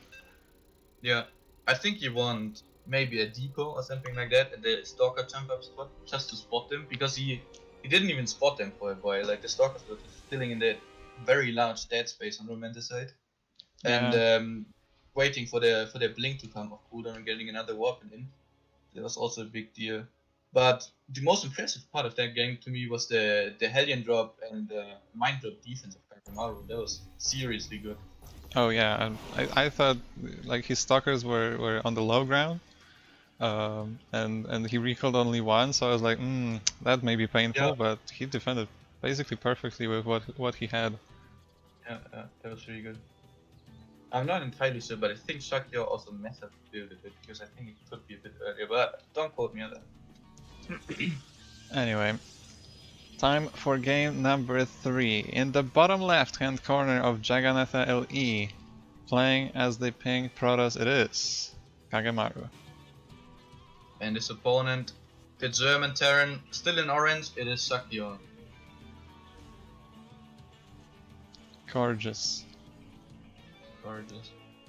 So the probe scout, as always, standard, but this time we do not see an SCV being sent across the map. So, oh, is it standard though? Is probe looking around, maybe to place a pylon? Oh, I think he's faking Penrose. Yeah, I mean, he has no forge, so I assume it's a fake. But it seems like Shakyor also assumes it's a fake because he sent one SCV and not really. I think this is so risky to fake these kind of things because it delays it quite a lot. Well, I guess. Yeah, Shakyor didn't buy it. Yeah, this was not the reaction he wanted to get out of Yeah, he didn't buy it at all. I guess he did confuse his opponent a bit, because aren't you a depot before command center? Okay, I would definitely be confused. Like, what the hell? What are you doing? Why are you throwing the game right now? Well, oh, seems no like scouting whatsoever for Shakyor. Oh, he did send one SCV across. Okay. I yes. was about to say no scouting because no SCV, no Reaper. No, there goes one SCV. Scouts the natural timing, and he's gonna scout both gases. So that's already job well done by Shakyor. Yeah, I mean, I was expecting some kind of a scout in the end, like especially when I saw that there is no Reaper. Like I was like, yeah, he has to send something. You don't just play against someone like KageMaru and not scout him. Yeah. And it is a bit of a creative build too. It is a Marauder concussive set opener. I think you push with this with 1 Marine and 2 Marauders. So when you push, and if the Protoss doesn't scout it, there's a very high likelihood the Protoss just dies, because you need a battery against this. And with most builds you don't get a battery this early on. And since if he moves out with his Stalker, worst case he's gonna lose the Stalker, but he's not gonna lose the game. If he stays at home with the Stalker, then he's in big trouble. Yeah, I was gonna say, like, there is no adept, so there is no potential to scout with that, but the Stalker is indeed moving across the map, so it should figure out what's going on. He's gonna get a Stalker though. Shakyor did this, so this build is already worth it to get the Stalker for free, because it transitions very nicely into the 3 expertise stream. And yeah, there's the battery by KageMaru, good call. Gets a 3rd gateway unit too, and he is gonna survive this. Yeah, that's the most important part. Like, losing the Stalker, yeah, it's not great, but losing the game would be a lot worse. So yeah, obviously that's a decent deal. Is the battery gonna be on time? It might actually get a little rough if Shakyor focuses the battery. He didn't. No, he didn't. So yeah. He also is gonna lose all of these units because the Stalkers are faster than the others. That's okay though. What you kind of expect anyway with this build. Yeah, and KageMaru going for charge behind this, getting a robo as well right now. Oh, yeah, that's interesting. That's really interesting. So is that good versus 3x? I think it is. I think it's actually good for KageMaru. I'm very curious to see what variant it's gonna be really, because what I really loved to do in PvT for a while was like Prince's 5-gate charge lot drop. That was just so fun to play and really good actually. So it is a very good build for sure. Yeah. It's time to count gates, I guess. So far it's 3, but obviously there's gonna be more. Yeah, but it's not the Prince build because his third is way too early for it, and Yeah, also yeah. mine scares with. I think he just wants chance against the 3x, to be honest. I think he kind of expects it, just wants chance against it.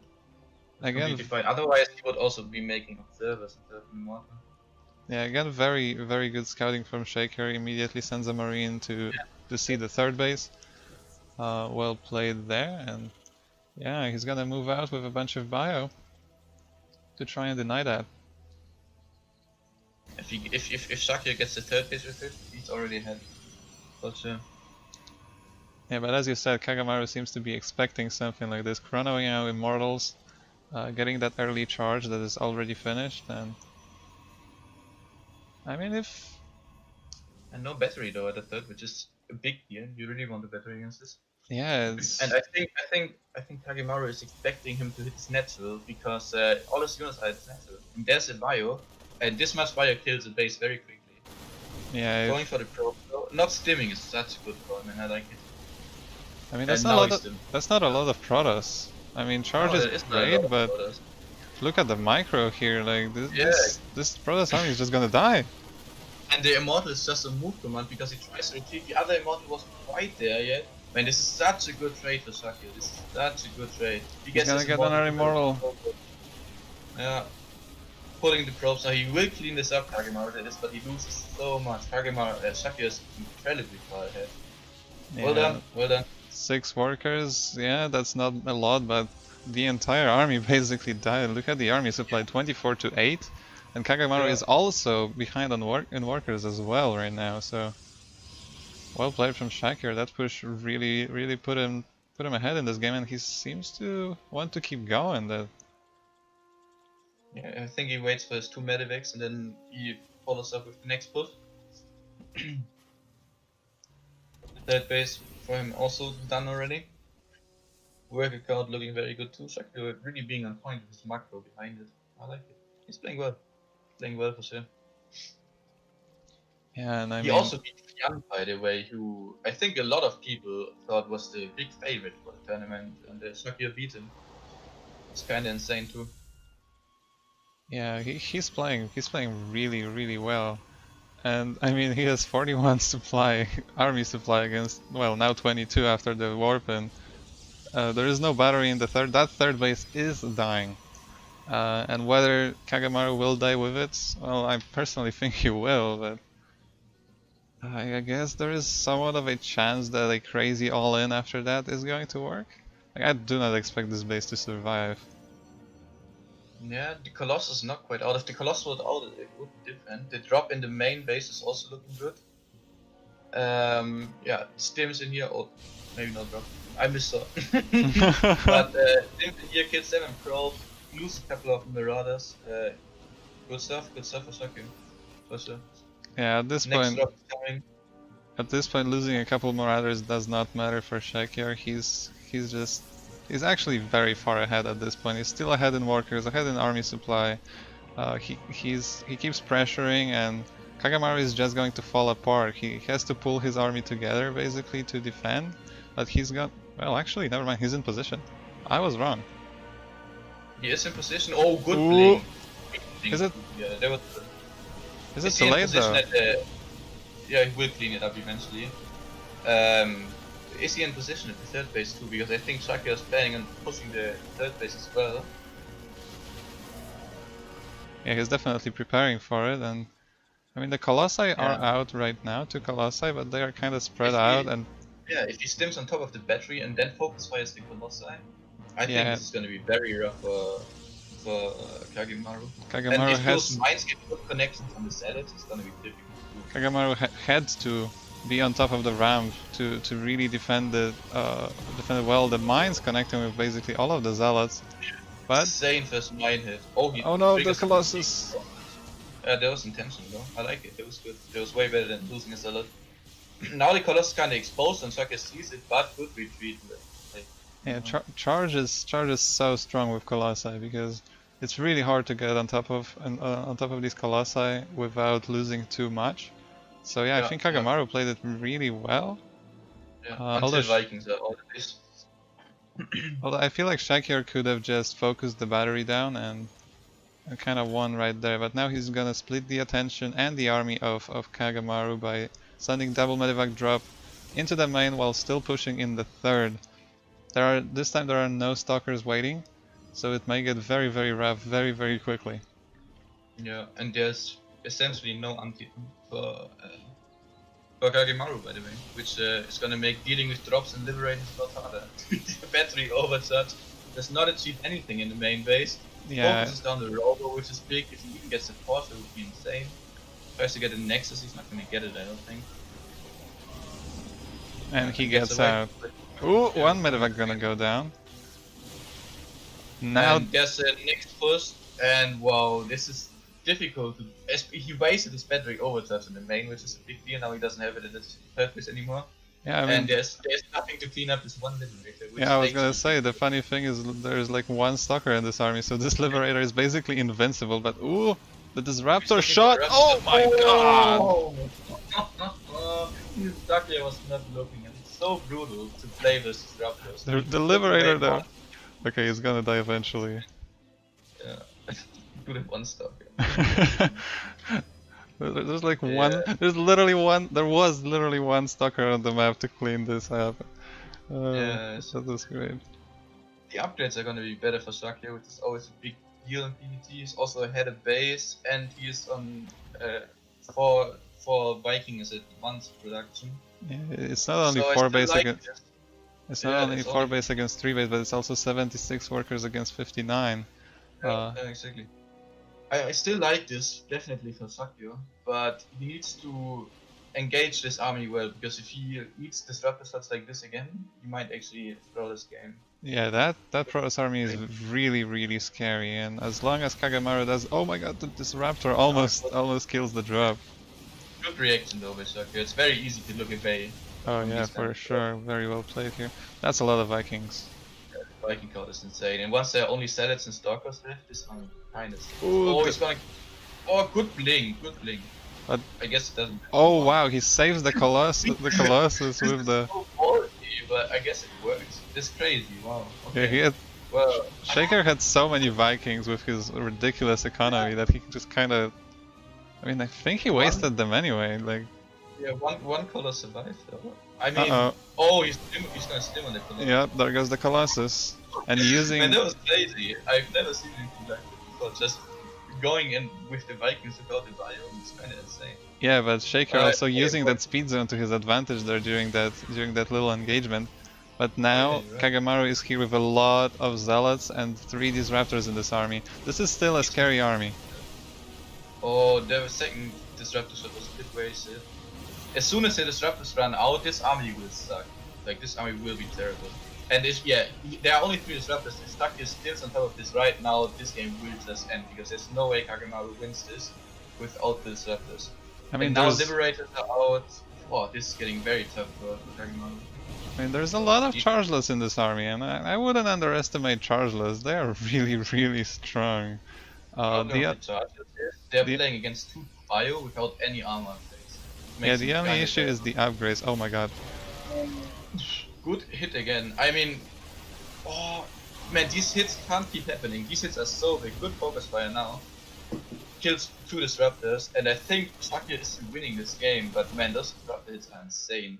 Yeah, I mean, if KageMaru ever gets back into this game, it's exactly like that, getting these Disruptor shots, because he still does not have a 4th. KageMaru, I think, plays a very smart version of StarCraft. He really, I feel like he keeps making intelligent decisions. His mechanics and his micro especially slip a bit from time to time. I think he understands the game quite well. Yeah, he definitely makes sure not to overextend, but now with the Liberator count, obviously KageMaru sees everything here. With this Observer, that's really good. And he's gonna follow the army. But yeah, the Liberator count is what's gonna kill him, I feel like. Blinkstalkers are good against Disruptors, but to an extent. Disruptors, excuse me, Liberators. But to an extent, and I feel like this is just a little too many at this point. Yeah, if he catches the Lips and Siege, that would be sick, but the Lips Siege are in time. And this Disruptor shot does not connect. He's gonna try to get another shot. Had to Otherwise, we would have lost this other Is he disruptor. gonna go for it? Oh, that's not the engagement you Ooh, wanted. no. Yeah, That's one of the disruptors. KageMaru is still Yeah, playing it smart, playing it safe. Lips are really good, this disruptors though. And this drop is all. Oh, this drop is Ooh, in that position drop. nicely. Yeah. Well played here again. KageMaru really doing as well as he can with what he got in the early game. Yeah, I just think that the upgrades are so bad when +2 versus 3-3 is such a big deal.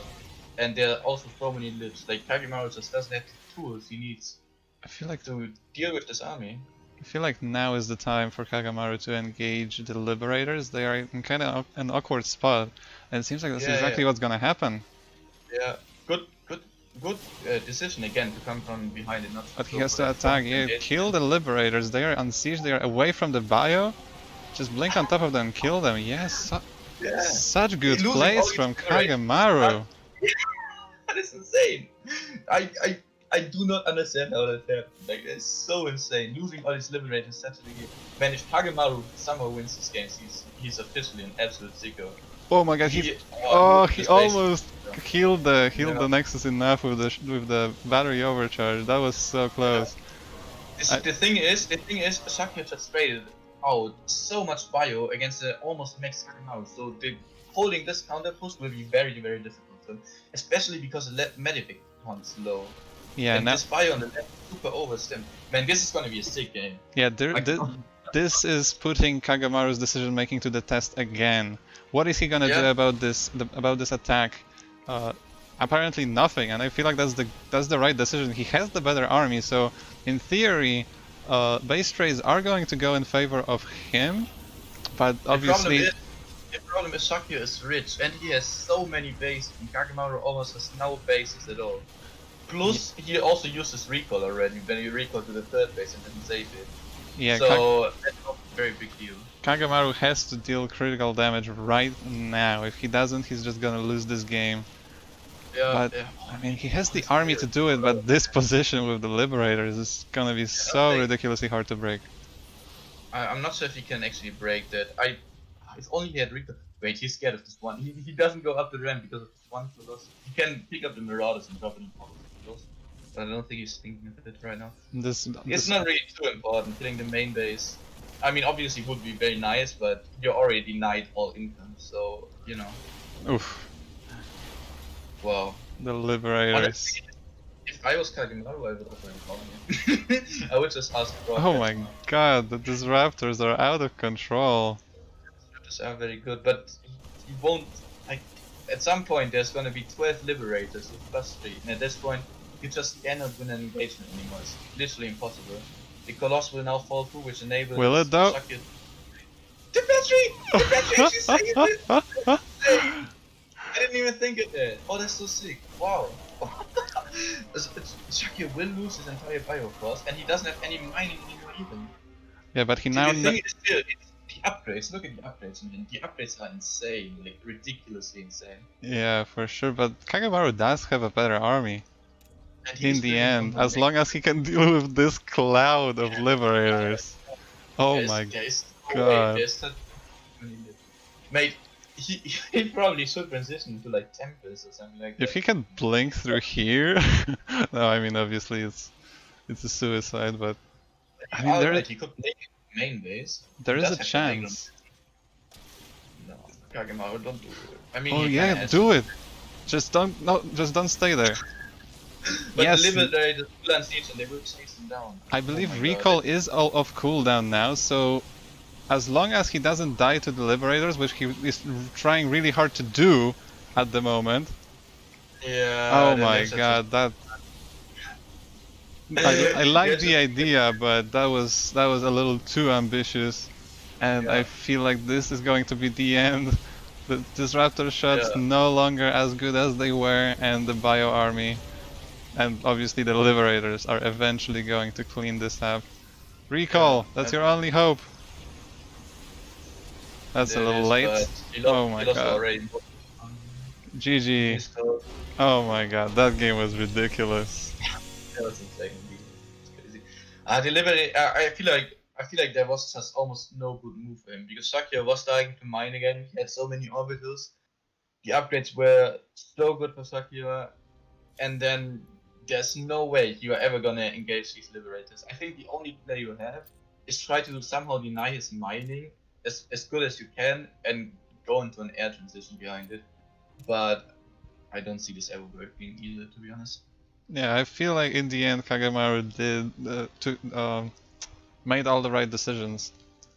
Yeah, He just didn't have the opportunity in the end to close the game. Yeah. That was an amazing game, and yeah, huge props to KageMaru. Yeah, absolutely. The fact that he brought it back this much is incredible. Just incredible. Man, yes, wow. I after he lost the third base to the Stim Bio, lost, or not the third base, but lost almost all of his army to drag this out for this long, to drag the game out for this long. Yeah, and heads off. I really think he had a chance. It was still quite tough to pull it off, but I feel like he really had a chance throughout the entire game to win it. It's just Shakyor is too solid to allow for that. Like, he can allow for a few slip-ups here and there, but he's not going to lose the game from that kind of position. And yeah, an amazing game. I really think that the decision making from both of the players was really, really cool to watch. Yeah, definitely high level stuff. Oh no.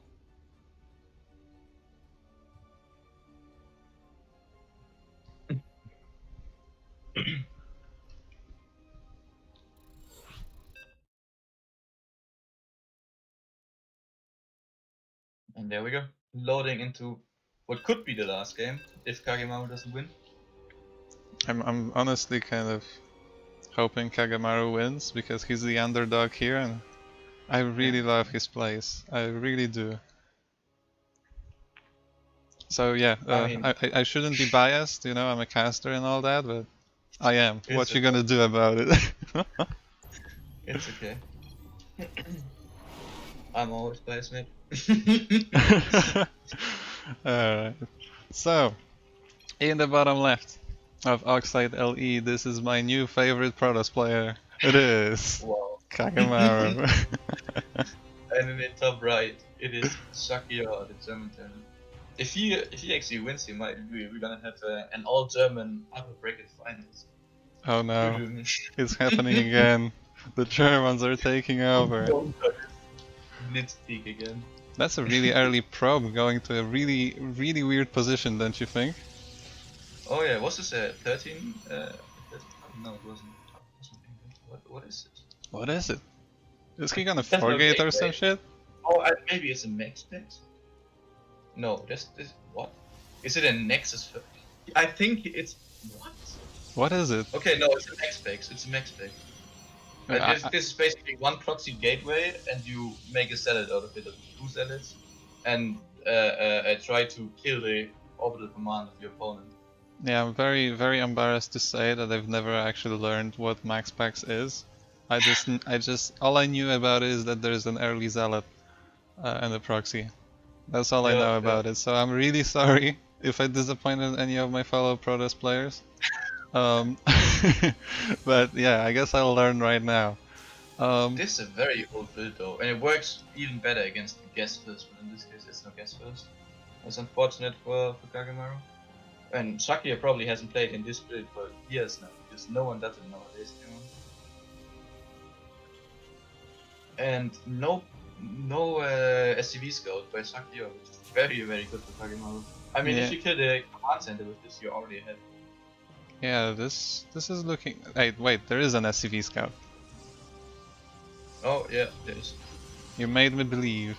I'm sorry. Yeah, I just didn't see him with the bunk anyway. That's why I thought it was him.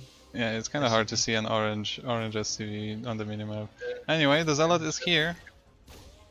Zealot obviously does not want to fight the Reaper because he's fighting in the ruin. Once he kills if he gets those two SCVs, it's already worth it. Yeah, I mean... Good micro by Shakyor, putting the 3 SCV back. Oh, he's gonna lose this one though. Yeah, 2 SCVs for a zealot, I mean, I don't mind that at all. Yeah, if he gets 4 SCVs here, I think the max pick is already worth it. Gonna oh what? I can't believe he got that hit. Oh yeah, I mean there's no point pulling Vegas. Not gonna go back. The Zealot is Just gonna take- die, right? Right? No, it didn't. It got to the high ground in time. Oh my god. As that's a doubt then, I'm so sorry. Okay, the Zealot is gonna die. Come on, die, Zealot! Anyway, this Yeah. Adept is now threatening the SCV again, but it's gonna... The Command Center does finish eventually. So I feel like at this point the potential for damage is really diminished. Yeah. What's the follow-up? Twilight Council and a Stalker. I think. Oh, you can't engage the. Oh, maybe you can. Oh well. Good by Shakyor. I thought the second plate was gonna finish up before the Marines get in the bunker again, but no, it didn't. And Shakyor knew that. And constantly opportunity, and the Reaper is killing lots of probes. Yeah, wow. There's nothing at home because the gateway is obviously proxied. I didn't even notice.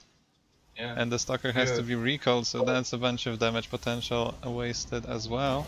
Yeah. So, Shakyor is stable. oh my god. Almost. This Adept almost killing all the Marines. Yeah, I don't think it was the right call to leave the bunker with those Marines. I feel like you could have just let the Adept, on the ram. That's okay. Not too big of a deal. I think players are basically even at this point. I mean, KageMaru is 6 workers ahead, but obviously we have to count the mules. Yeah. And yeah, both players on 2 bases right now. Seems like the game kind of evened up indeed, but there is still a proxy gateway here, so it's gonna help with anything that KageMaru has in star, and it seems like he has some 4-gate charge in mind, which is very interesting to see in this matchup. Yeah. Oh, the heading could find a lot of damage because there's no unit in the net though. This heading kills like 3 workers, that's a really good for Shakyor. Oh, but it's gonna get surrounded. It's cornered. Oh no, it's not. Never mind. I thought it's cornered. Oh, the Stalker goes to the main. No. Oh no. It's oh my god. Okay, now it's surrounded. So 4 workers going down. Yeah, that's definitely very good. It's not a disaster, but obviously not very nice for KageMaru. But I mean, he needs steel mining from 2 gases, even though he seems to be going for a charge lot heavy kind of. Ooh, if that gets destroyed, suddenly there is no potential for warpins until this warp prism comes across the map. But it seems like it was never the plan anyway. Yeah, exactly. I don't understand why he's still mining gas because he's clearly going total in, and he, I mean now he's making. I'm not sure what's going on the side of KageMaru, if I'm going to be honest. I thought he's gonna go for like a really quick, really hard charge lot all in, or at least push. But now he's expanding, he's still mining gas, he's not really going anywhere. Like, where is the warp prism? Oh, there it is. Well, the warp prism is in the main of Shakyor now, and the chargelets are going to take down the combat shields and Stim. That's massive. Oh, good anti-arms available. Yeah, but KageMaru is just gonna pick up and leave, just like he seems to always do. Never overextends, and he's gonna keep warping in chargeless. So that's a weird kind of build, but it seems to be working. I mean, maybe he wants to transition into Archons later. That's why he's, space still mining gas. You know what could be a cool play? Warp into the main and force you the ramp his end. There we see.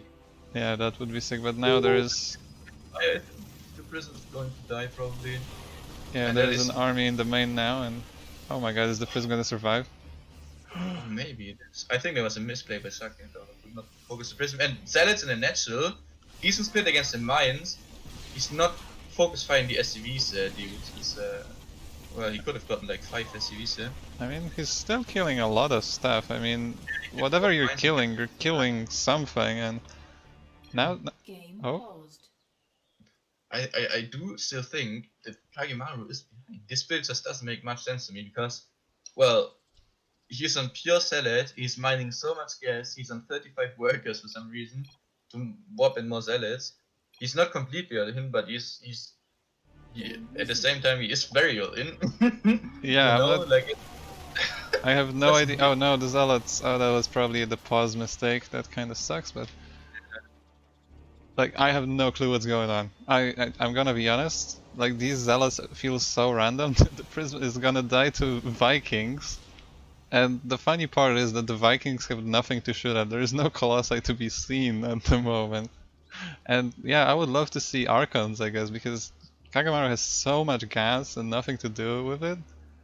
There you go. Here comes the Templar Archives. So a little late on that, I think, but I guess that's a way to spend that gas. But he got himself so behind on workers.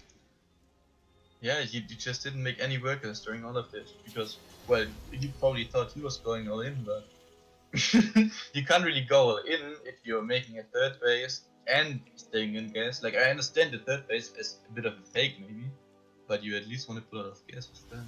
Yeah, I have no idea what's going on. And the funny part is that this Viking is going apparently to harass this mineral line. Which I just absolutely adore. 1 probe, 2 probes, it's gonna get 3 probes. I mean, that's worth it. It's just gonna get out. So, absolutely. 3 free workers is always worth it. Yeah. I really don't know what KageMaru is planning. What he's planning right now, I think his only hope in this game is for Shakyor to move out and then engage into the move out. At best, while tanks and mines are not sieged yet. And maybe with the Raven not getting the anti-irons on time. Oh my but gosh. there is no move out, so he decides to push instead. Shakyor's scouting marines are doing such a good job this series. Like again, scouting this move out. I think KageMaru could engage that. I mean, I don't think he could have, but he probably should have, yeah. But you don't want to engage with all your immortals in the army. And there were also 3 mines were there. Alright, this is... All the... This is a very awkward push here from KageMaru, but the funny part is Shakyor decides to push as well. I think Shakyor thought that the army moved back. Yeah, exactly. That's why he was scanning ahead as well. But the army is still there, my friend. It's killing your CC right now. And KageMaru just now notices that the other army isn't home anymore. When he gone into this natural a bit earlier, Shakyor would have actually been in trouble. Right now, when the command center dies, KageMaru should probably get a Dark Shrine, so that he has a chance of walking in some DTs. He either recalls right now, you have to recall. I mean, you are not going up this ramp, that's for sure. Oh, he did recall. The natural died before he got the recall. And he has no energy for... Wait. Yeah, it's also on cooldown. Yeah, but it's on cooldown. Oh no, that's so painful. No, the probes! Shakyor game right now in front of our eyes. Yeah, the recall didn't go. He couldn't go into the, or he didn't go in the main base. I mean, now nothing really matters, as Queen would sing. Watch these standards. It's like 29 workers against 5, and yeah, Shakyor just gets out. And this kind of army is not going up the ramp in the Terran main. And that's what you would need as KageMaru right now to win. You need to kill the Terran with what you have. And yeah, I don't see KageMaru winning this as much as I would like him to with oh my god, the mine. Yes, by the way, and the roll was on power. These mines are so funny. Oh no. Yeah, but I feel bad again. I feel bad. This is such an awkward situation right now. Like, what do you do from here as KageMaru? You cannot attack. Defending gets you nowhere. Like, you just kind of... You do is type GG and leave the game. Oh, that's rough. That's rough. Okay, he still has the Warp Prism. Maybe he could do something cheeky and like get some charge loss on top of this tank on the high ground or whatever, but what does that really achieve? Like, you kill the tank and you lose 4 zealots. Trades are good for Shakyor, no matter what kind of trades at this point. And yeah, KageMaru is trying to go for one last desperate engagement because he knows his opponent is mining. Yeah, oh my god, the mines! The mines kill so much. Stim finally up. The ramp and the tank are so strong in here. And I mean, KageMaru may kill a bunch of workers, but he would have to kill basically all of them to get back into this game. Seems like there is gonna be a massive doom drop also on the other side of the map, just to rub some salt into the wounds. There is recall available, but I think this base dies before you can do anything as KageMaru here. Probes weren't even mining. 0 workers to 29. The army supply 127 to 41. I mean, this is just a matter of time. So F's in the chat for KageMaru. Well played to Shakyor. And G. And this means, by the way, G. It's gonna make No, you kill not yet. everything. Okay, not yet. I'm sorry. There you go. GG. Well played this call. And Shakyor takes it. Sorry, I gotta pick up the phone. Go for it. Can I still talk to the stream? Yes, you can. I'm still talking to the stream. This means, by the way, I will play against Shakyor in the winners bracket final of the LegionCup, which is gonna be played on Sunday, I believe. So tune in there. Bit of a PvT.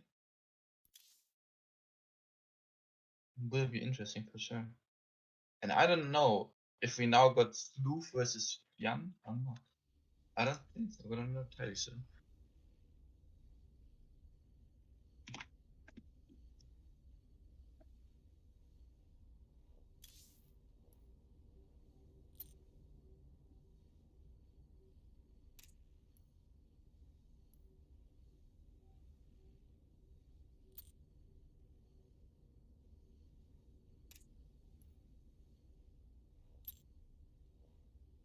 Let me just communicate a bit.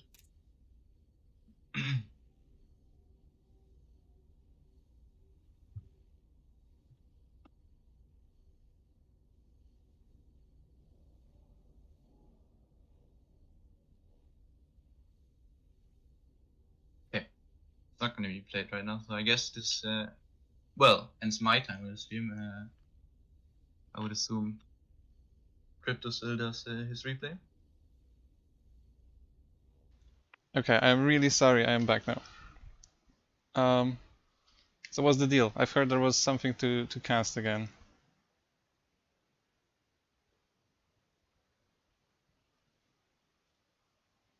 Is there something to cast now? No, it's not. It's not. Sorry. I was super confused if I, if I could talk to the stream or not. Yeah, you could. I think I already muted myself on Discord, but not yet on stream. But I told you, yes, you can. Oh, grip. Yeah. No, I was very confused. No, there's nothing to cast. I mean, you can still cast your replay, but there's nothing to cast anymore. Okay. Because Fjand apparently is casting Dreamhack, so he can't play. Oh, okay, I see. Well, then I guess I'm gonna finish the replay and end the stream right there. Yeah, go so for it. I can actually do stuff. I'll say goodbye now. Thanks for having me, man. It was a blast. I think we had some great games. I had fun casting with you. Yeah, thank you very much. I had tons of fun too, and yeah, the games were amazing. So basically, all went fantastic. I'm looking forward to casting with you again for sure. Yeah, absolutely. Goodbye to the stream. Goodbye to Creo. See you, mate. Thank you. Thank you. See ya. All right. So just so I'm not ending with like 11 minutes of a game casted. I'm gonna finish it. Oh wait. Oh, wrong server. Right. So I'm gonna check this out. Anyone that's not interested in that, thank you very much for joining. It's been fantastic. I hope you enjoyed. And yeah, I'm looking forward to casting more. And yeah, sorry Artosis, I'm gonna cut you off there. And we're gonna get back to Jason versus Boss Terran.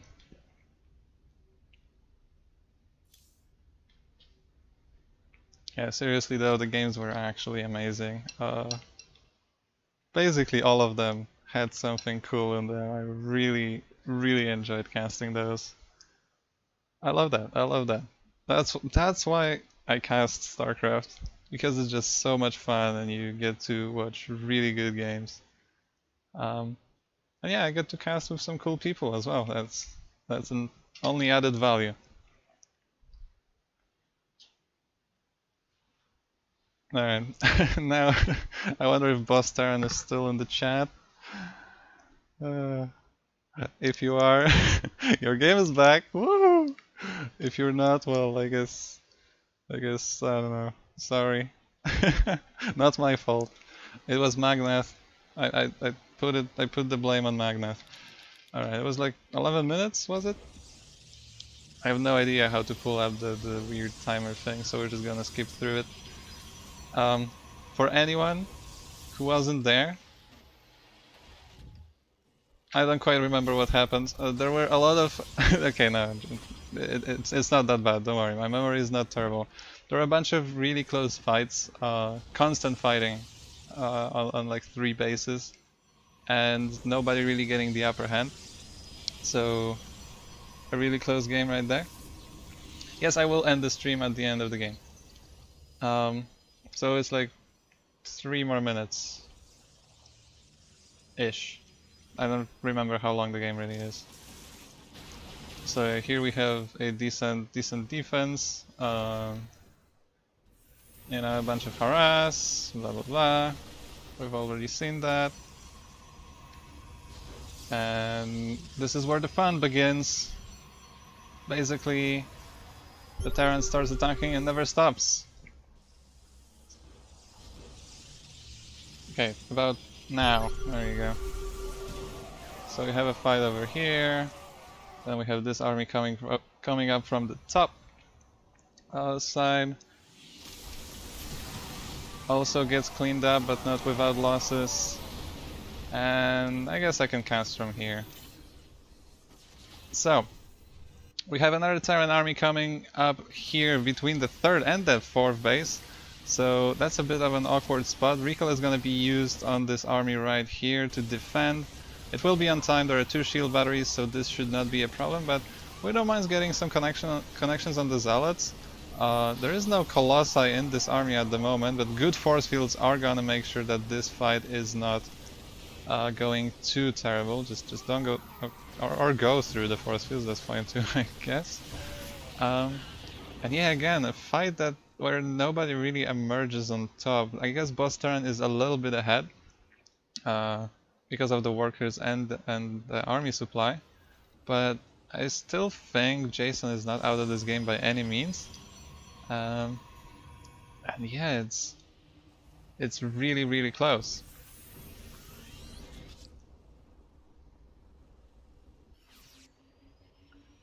Okay, another attack coming up. This is not... oh, never mind.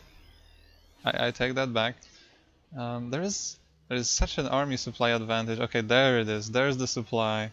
I was kind of confused. Like, where's the big army? Where's the 50 additional supply for Boss Terran? Well, there it is in these 4 medivacs.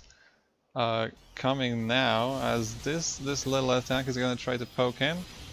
There are cannons and a shield battery, but Marauders pretty good against both. So even this small tiny harass can deal some damage and basically pull this army away from where it actually needs to be. 1 medivac dies to the cannons, so that's painful, but there is still so many mines. It's basically a mine drop at this point. And like, there's 4 Marauders and 2 Marines aside from mines in this drop, now that 1 medivac died. Not many probes have fallen, but I feel like Jason is slowly falling apart. He doesn't have enough army to deal with everything at once. These Widow Mines dealing a bunch of damage now, and there is a massive Terran army streaming across the map towards the 4th base. There is a small army here, but it's just been pulled. That's unfortunate, but even if it didn't, I mean, what do? You can try to force field this army away, it's not going to work. These mines still not cleaned up, and I feel like this might be it. I mean, there's still 2 Colossi, so as long as Jason doesn't take a terrible fight, it should be okay, but the Zealots are fighting on their own. I mean, there's not enough bio to really challenge the Zealots on their own. But the mines, oh, no, don't, okay, the Colossi are still alive for now. But the mines are doing such a great job, and I mean these colossi are so low, and that's enough with the fort falling, with the naturals still under siege. Boss Terran is gonna take this game. There you go, ladies and gentlemen. I finished what I started. Just to make sure we have no loose ends. And yeah, a game of constant pressure, constant attacks, constant trades, and eventually Boss Terran comes out with a win. So yeah, that's gonna be it for today. I had an actual blast, and actually it's a perfect time to end as well, so yeah, I'm really happy with the stream. Thanks everyone for joining me, and I hope to see you next time. See ya!